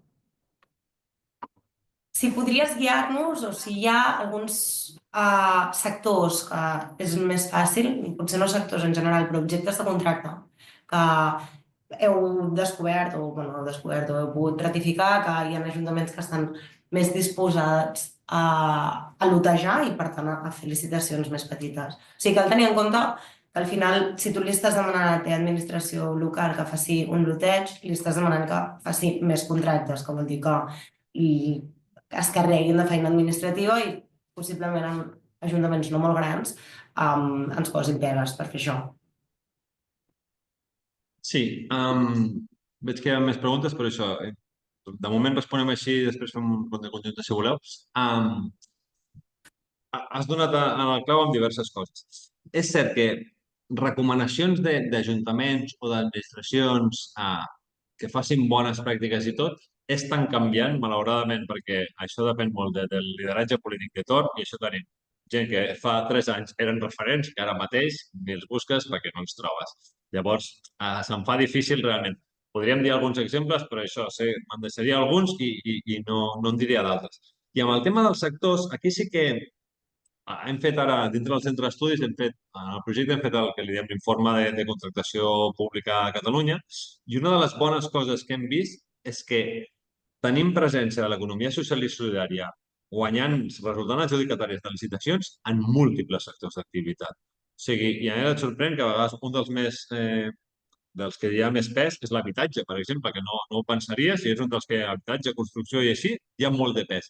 Per tant, a mi se'm fa difícil, perquè al final t'ho diria, crec, més per preferències individuals o coses que preconcebudes que pugui tenir, que la pròpia realitat, perquè la pròpia realitat ens ha dit que estem present en la grandíssima quantitat de sectors d'activitats diferents és on s'està licitant amb criteris de contractació pública estratègica i entitats d'economia social i solidària i estan resultant adjudicatàries. Són molt, molt minoritaris aquells en què hi ha 0, 0, 0 i a més també ho posem sempre entre cometes perquè és el que dèiem al principi, no? Les dades no són fiables, són un batiburrillo, hem hagut d'eliminar moltes coses perquè si no ens distorsionava molt l'anàlisi, per tant, que hi hagi un zero, doncs que potser l'hem eliminat en el moment en què hem dit perquè no estava ben publicada, perquè hi havia errors en el text, el que sigui. Llavors, ostres, és bo veure que en molts sectors d'activitat, i entenc que els que s'han anomenat són com els més estratègics o els que pot tenir més sentit acompanyar aquí, i aquí, per exemple, sí que us voldria dir, en temes de menjadors escolars o de compra alimentària, sigui per hospitals, per exemple, l'altre dia estava en un webinar en què explicaven una universitat i un hospital, i l'hospital era el Trias i Pujol, d'aquí de casa nostra. Ostres, hi ha gent que està fent molt bé les coses a l'hora d'intentar fomentar compra pública alimentària responsable, esmerçant molts criteris el que deies, no? Si fem lots, estem multiplicant la feina i això els equips tècnics administratius ens ho diuen, no? Ostres, si en lloc de fer un lot, o sigui, 5 lots, i he d'adjudicar 5 empreses diferents, he de fer seguiment a 5 empreses, doncs faig un únic lot i només tinc una empresa, doncs em facilito la feina. Però, per altra banda, tens gent això que està fent, buscant allí els criteris, no? de on està l'origen de l'aliment, quin és el proveïdor que m'ho està portant, quants quilòmetres està fent, no sé què, tot això m'ho has de demostrar. I hi ha gent que està destinant molts recursos a que realment no aconseguir que la compra pública que estan fent tingui aquest impacte que volen perseguir com a administració, sigui això universitat, escola, hospital, etc.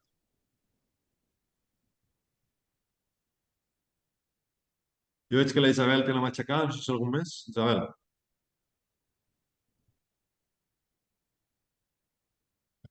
T'has mutejat. Micròfon, Isabel. Ja, és que no ha arribat, no m'arriba el... No, que, bueno, més enllà de posar-nos ara a fer una discussió ètico-política de a quines licitacions ens presentem, si són serveis públics que haurien d'estar internalitzats, quina és la línia i tal, que, bueno, que jo tinc la... Bueno, podem tenir la nostra opinió. Crec que, o sigui, per ser útils, no?, també de les coses que estem fent nosaltres a Cornellà, que és l'acompanyament d'un tècnic del departament en la línia que deies tu de sensibilització, però anar treballant amb ells i fent-los propostes, estem treballant en una prova pilot de ciclologística, no? Que llavors doncs, bueno, toca diferents departaments, però hem partit, no, del que medi ambient, no? Que seria el més proper i també una mica de comerç.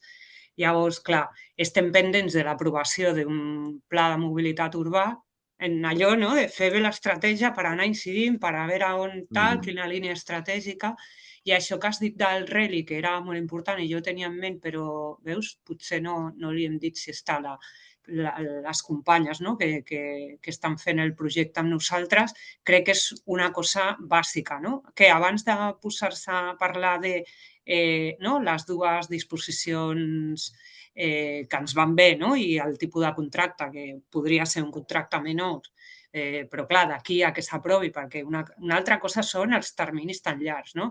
S'aprova, després hi ha l'informe d'impacte mediambiental, d'aquí és que es posa no, en funcionament. El problema que tenim és que totes aquestes clàusules socials estan a molts llocs, però fins que no es porten a terme passa temps, no? I llavors està la part europea, no? Dius, bueno, doncs, mentre que això no està, però com ja s'ha aprovat, hi ha una aprovació inicial, que encara no la tenim, hi ha un ple al setembre. Ara mirem la part, no, de la part europea, no?, de les ajudes europees, el que deies tu. Llavors, el Reli jo entenc que és el que et dona una mica de solvència abans de començar a dir-li què és el que ha de fer el tècnic. No? Perquè, clar, també aquí s'ha d'anar amb cuidado i anar fent com molt l'acompanyament, perquè els tècnics moltes vegades estan sols, no? I també depenen de tècnics d'altres àrees, no? I més quan parlem dels nostres projectes, que tenen una part de mediambiental, d'ocupació digna, saps? O sigui, quines coses diries que podem fer un correu, Jo crec que t'acabarem escrivint, però ja com per posar un exemple concret, que també va bé per veure, no, la incidència, què coses veus tu així en la cosa radiografia ràpida que t'he fet de què és el que sí o sí haurien de fer? Crec que has comentat una cosa molt important, que és aquest treball d'acompanyament a l'equip tècnic, no? El tècnic vostre en concret que dius, no?, que teniu una relació. Li Crec han que a fet un vegades... projecte i tot, Que a vegades tenim la por, i li passa a l'administració i li passa a les entitats de, ostres, però aquí això no sé si serà il·legal que jo li expliqui això, que ell em pregunti no sé què, i hem de perdre la por perquè la llei permet precisament aquest diàleg amb el mercat, aquestes consultes preliminars, i això, sabem que ho fan les empreses mercantils, amb totes, estan fent aquest contacte, no?, i fan mecanismes de pressió, que aquells sí que són, ja voregen la il·legalitat. Nosaltres hem de perdre la por a poder tenir aquest contacte amb l'administració i dir-li, ostres, és que aquesta licitació no l'estàs enfocant bé així, o pots introduir aquestes clàusules, pots introduir aquestes condicions especials d'execució, no? Es pot fer.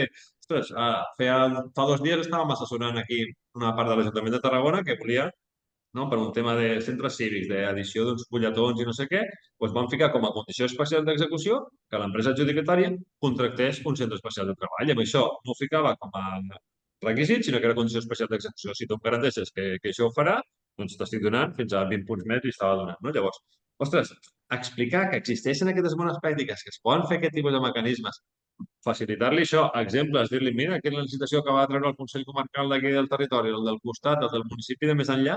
Crec que és un procés molt interessant de poder fer amb equips tècnics, i això que a vegades que es veuen sobrepassats, que jo he sigut també personal de l'administració i soc el primer que defensa que hi ha gent molt bona dintre de l'administració i que no són uns ganduls i que no són uns corruptes i que no sé què, sinó que a vegades tenen moltíssima feina pels recursos que poden destinar. Llavors, si els hi facilitem la feina, si els acompanyem, i no tant, nosaltres sempre defensem, no? Jo no li defenso, en aquell del centre cívic jo l'estava assessorant i no era perquè la licitació fos per nosaltres, perquè no ens dediquem a això, sinó que no, vull intentar afavorir l'economia social i solidària i si no és economia social i solidària estaré afavorint que una empresa mercantil estigui obligada a contractar aquest centre especial de treball per fer aquesta licitació. Llavors, ostres, al final crec que sí que estem treballant per aquella economia que, no?, entre totes dient que defensem i que volem tocar per aconseguir. Llavors, ostres, petites passes així crec que tenen un poder transformador més gran del que ens sembla. Sí que és cert que són terminis molt llargs, que les coses no canvien d'avui per demà, però, ostres, que a mi, quan em va trucar aquest de l'Ajuntament de Tarragona per donar-nos un cop de mà per això,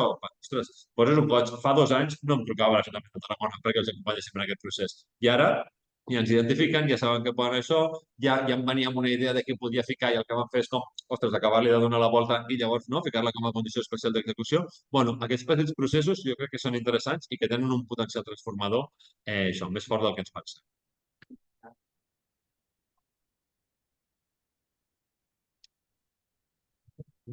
Albert, estàs llegint el xat? Mira, l'Alberta Rierola, que és de l'Ajuntament de Sí. Vic, demana que li és molt interessant conèixer algun exemple concret de la qüestió que comentaves sobre justificar la solvència a través d'un tercer. Veig molt complicat que la nostra cap de contractació i la d'intervenció ho acceptin. I és un tema que frena les entitats a l'hora de presentar-se a una licitació. Seré molt directe amb això, però amb perdó, m'és igual si li fa por o no li fa por a la cap d'intervenció. És una qüestió que és legal. O sigui, no ens ho estem inventant nosaltres i no és una possibilitat de dir ai, no, és que mira, estos dos se poden ajuntar. No, no. La llei preveu la integració de solvència per mitjans externs. És un mecanisme perfectament legal.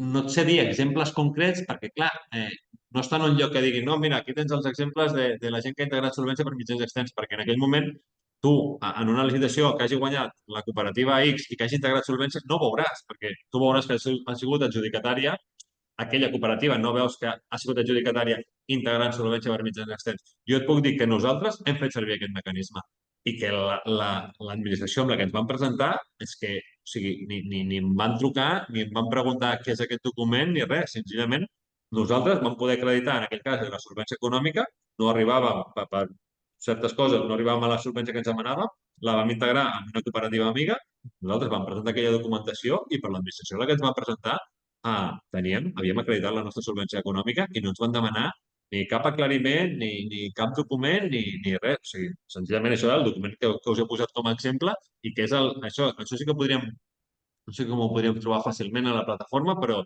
els hi pots explicar a la cap de contractació i a la cap d'intervenció que hi ha administracions que posen aquest document, el que us deia, com a annex. Això no m'ho invento jo, això ho hem vist i ho podeu trobar de que això en el document annex, que a vegades no et fiquen la declaració responsable de no sé què, el que compleixo amb el protocol d'igualtat, amb la conciliació, el que sigui, hi ha algun annex en què també és el document model de integració de solvència per mitjans externs. Per tant, quin seria el discurs? I perdoneu que ha sigut així molt franc i directe, una mica barroer, però de dir, ostres, és que això no és si t'agrada o no t'agrada, si tu creus o no t'ho creus, és que és un mecanisme que permet la llei, que la llei preveu la possibilitat de poder integrar solvència per mitjans externs i, per tant, tu no hi pots estar a favor o en contra. Si algú utilitza aquest mecanisme, tu has d'acreditar que ho està fent bé, que compleix la solvència, que no, les dues això, llavors li has de donar per correcte.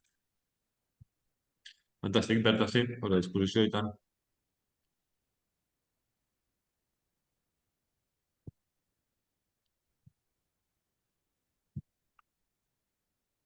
Més dubtes, més coses, si algú vol això, anar a algun apartat d'aquests que m'he saltat molt ràpidament. Respecte al... Respecte a la solvència a través de tercers o crear UTE, per què coneixem més les UTEs?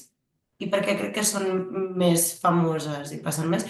Perquè és un tema més administratiu de que queda tot molt clar, però en realitat en la justificació de solvència a través d'un tercer tu també dius, no? Com aquest 30% de solvència l'està justificant l'entitat del costat i només el 30% de la responsabilitat recau en l'altre. Sí. Que és una mica el mateix procediment que fas quan fas uns estatuts d'UTE. O sigui, m'agradaria conèixer quina és ben bé la diferència o què és el que porta la majoria de les vegades a acabar muntant una UTE. No sé si és perquè és més fancy, rotllo, és més guai dir que muntes una UTE. No, jo crec, o sigui, hi ha dues coses, jo crec. Per una banda, el tema de la integració de solvència per mitjans externs ha estat poc utilitzat. sigui, hi havia un punt de desconeixement i això, i també el punt aquest de que com que no ho has de fer públic, no? La UTE crees una empresa nova i que per tant l'has de, no?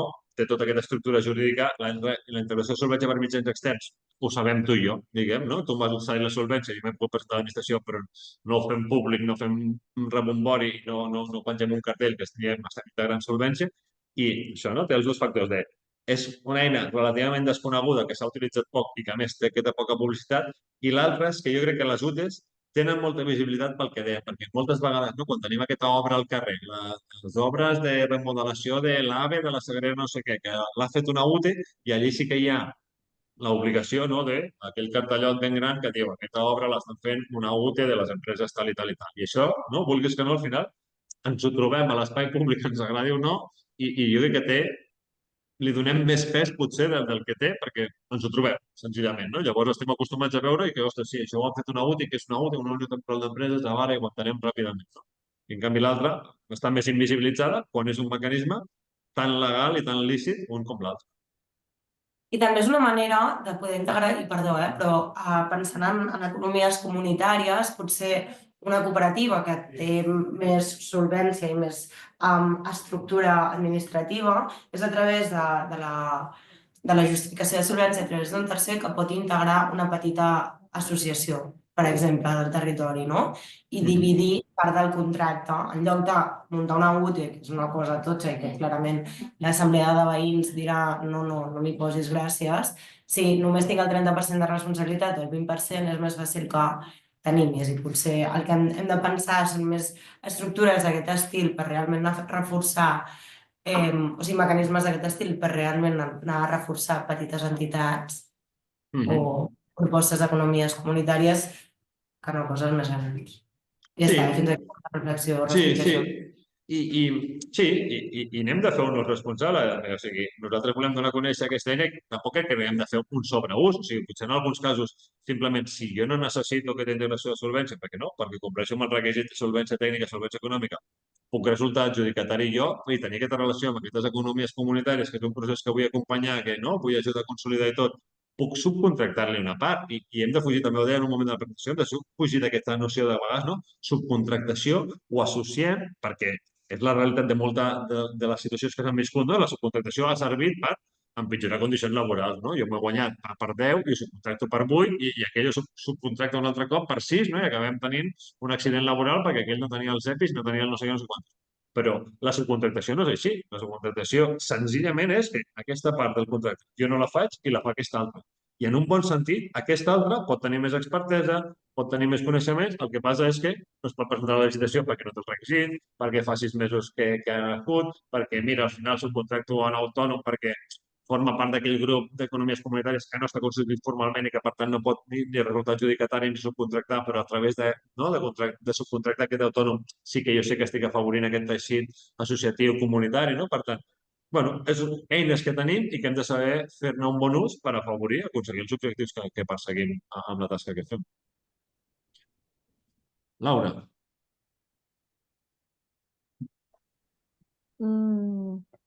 M'agradaria fer una pregunta i també com un comentari. La pregunta és, en quant a això de la integració de la solvència, tu parlaves que es pot fer tant a nivell solvència tècnica com solvència econòmica. A nivell de solvència tècnica m'ha quedat clar que en el cas de fer-ho així representa que la part del projecte que l'altre et cedeix la solvència tècnica, ell hauria de fer aquesta part. Quan et cedeixen la solvència econòmica, quina responsabilitat té l'entitat que et cedeix aquesta solvència econòmica? Això és una. I el comentari una mica és trobo superinteressant i penso que és molt guai el coneixement que teniu, no? I no sé, la resta de comunalitats, quina relació teniu amb el vostre ajuntament, però tinc com la sensació que si el coneixement que tu tens o que teniu vosaltres el poguéssim transmetre el gruix de tècnics, perquè al final, en un ajuntament, qui és el responsable de tirar endavant aquest tipus d'iniciatives, en el fons, és el tècnic, que és el que haurà de fer tota la documentació en relació a la licitació. Ostres, jo penso que estem molt, molt a les beceroles a nivell de coneixement en aquest sentit i que hi ha moltes de les coses que tu has comentat que si es coneguessin, tinc com la percepció de que no són tan difícils, és simplement que ho coneguis. Llavors també és, ostres, sé que ens has mostrat com diferents guies, però la sensació és, si jo a un tècnic li presento la guia, ja, jo no tinc temps de llegir-me-la. Saps? Llavors seria guai que entre tots penséssim mecanismes per facilitar que els tècnics tinguessin un major coneixement i que no passi per fer aquest document i llegeix-te, perquè això no ho faran. Ja. Les dues coses interessants. Amb el tema de la integració de solvència, la part econòmica, no queda molt clar. O sigui, no hi ha la responsabilitat aquella perquè com que no prestaré, no he cedit solvència tècnica i per tant no he de prestar a l'execució, no tinc una responsabilitat directa en l'execució del contracte. Sí que puc tenir aquest punt de responsabilitat solidària limitada en el punt que hi hagi un incompliment flagrant de contracte i jo faci una mala praxi que és brutal i se'm persegueixi judicialment i així, l'entitat que m'ha cedit la solvència té una part de responsabilitat solidària, però no en l'execució del contracte no queda clar. Ja el text de la llei és d'aquestes coses que queden molt vagues, de com està explicat, era allò que és una mica interpretació del legislador en el moment en què s'hagués d'interpretar una mica de com ho veu, si puc perseguir més o menys o no sé què. Però sí que queda clar que això, que en l'execució del contracte, no, m'han cedit la solvència, però això que dèiem, ho hem de fer amb el cop de confiança perquè en cas que vagin mal dades, que no haurien d'anar, però en cas que vagin mal dades, doncs que tinguem això, una relació de confiança, de poder-ho explicar i d'arribar a un acord de si tu m'has cedit la solvència, no tens res a veure amb aquesta mala praxi del contracte, doncs no t'agradaria que tu assumeixis aquesta pèrdua, no? Ho podem fer. I amb l'altre tema que comentaves, estic d'acord amb algunes coses i discrepo amb altres. I t'explico una mica. Sí que crec que hi ha molt personal tècnic d'administracions públiques catalanes, i aquí crec que la xarxa d'ateneus cooperatius amb el seu recorregut ha fet un bon treball de sensibilització, d'acostament, d'apropament. Crec que en l'EXMES, en la xarxa de municipis per a l'economia social i solidària, agrupa més d'una 60 de municipis, però que són la majoria de la població catalana està dins d'aquests municipis que formen part de la xarxa. I aquí tens personal tècnic i polític, ostres, amb voluntat d'empènyer l'economia social i solidària i amb grups de treball específics en compra pública, socialment responsable i tot. Què passa? I amb això és aquesta part discrepava tu i a l'altre estic d'acord que tenim una persona tècnica de promoció econòmica que està amb això, el de medi ambient, el de centre cívic o el de joventut. El que passa que l'administració són 100 persones, 200, 500 o 1.500. En aquestes no hi estem arribant, és cert. Però sí que crec que tenim això, que hem de saber generar l'aliança amb aquella persona de dins de l'Ajuntament que sí que està formada, conscienciada, sensibilitzada, que batalla i que tot. Però això, l'administració en si no hi és, però sí que tenim com petits agents de canvi que estan en la nostra mateixa línia. Per tant, hem de ser capaços de generar aliança i això que es vagi transformant. Sí que nosaltres dins del projecte Singular hem fet 40 i pico entrevistes amb ajuntaments de Catalunya que estan per la labor, o sigui, que t'expliquen les coses que fan, les batalles internes que tenen, els procediments que han tret, i ostres, és que, clar, moltes coses no les... Algunes sí que les coneixem perquè són més referents, no? I tens Terrasses, i tens Matarons, i tens Barcelona, i el que sigui. Però d'altres que no coneixia, ostres, te'n fas creus de les bones pràctiques de com estan sobrecarregant-se de feina perquè diuen, no, és que jo vull treure una licitació que és que no vull que la guanyi aquella empresa que ja coneixem tots i no sé què, sinó que vull que la guanyi algú amb aquests objectius socials, d'afavorir la inclusió de persones amb risc d'exclusió, etc. I, ostres, les batalles internes que els suposa, amb intervenció, amb secretaria, amb no sé què, també hem de posar en valor. Llavors, jo això no em carregaria tothom i dir és que no hi ha ningú a l'altra banda, sí que n'hi ha algú, i sí que són pocs, sí que hem de créixer i hem d'aconseguir que siguin més. I per això també quedem una mica a les conclusions al final. Saber generar aquesta aliança, jugar tot, xarxa de comunalitats, Ateneus, XMES, tots aquests agents hem de saber caminar a la una per anar fent que això aflori. Nosaltres vam treballar molt amb l'XMES i jo vam estar 2 anys portant la secretaria tècnica i, clar, des del principi fins al final es deia com és el moment de que farem el salt d'escala amb la compra pública responsable, no? I perquè quan ho expliques, hosti, la gent ho veu i pensa, clar, però si em serveix per aconseguir aquests objectius i tinc aquesta llei que m'ho permet i tinc aquests mecanismes que m'ho possibiliten, per què tot això no està aflorant? I sempre sembla que estem a punt de fer el salt d'escala, no? Estem a punt d'aconseguir i no ho aconseguim. Llavors, bueno, tenim feina a fer en què realment aconseguim fer aquest clic i més gent vagi fent això i no hi hagi aquestes reticències que comentava la Berta abans de, ostres, que a la meva cap de contractació no li agradaria.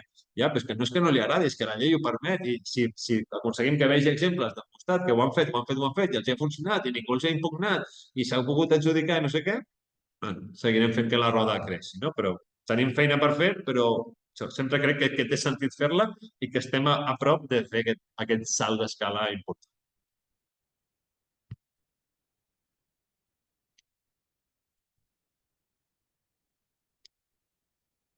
Què més? Alguna coseta més? Berta, no sé si...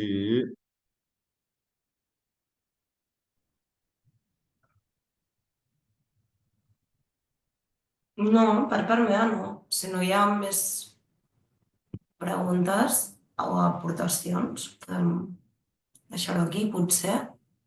Esperant que us hagi fet sentit. També posem punt i final a aquest seminari de formació, que ha estat una cosa prou ambiciosa. Han estat 3 tardes de dimarts amb temes densos i... Sí, a la companyia de Florida, amb temes densos que al final el que volíem era que ens aportessin una mica més de llum per poder interlocutar amb les nostres administracions amb més confiança i també ajudar-nos a poder ser també més creatives, no? A l'hora de reforçar les aliances públic-comunitàries als nostres territoris. No sé si ens n'hem sortit amb la proposta que ha sortit, en tot cas feia sentit i també fa sentit perquè no deixa de dialogar amb també la sessió que vam muntar amb l'ex-MES a Manresa per reforçar les aliances públic-comunitàries, vull dir, com que al final com a xarxa i com a línia estratègica de la xarxa hem treballat bastant en la direcció en aquest semestre, en aquesta direcció en aquest semestre.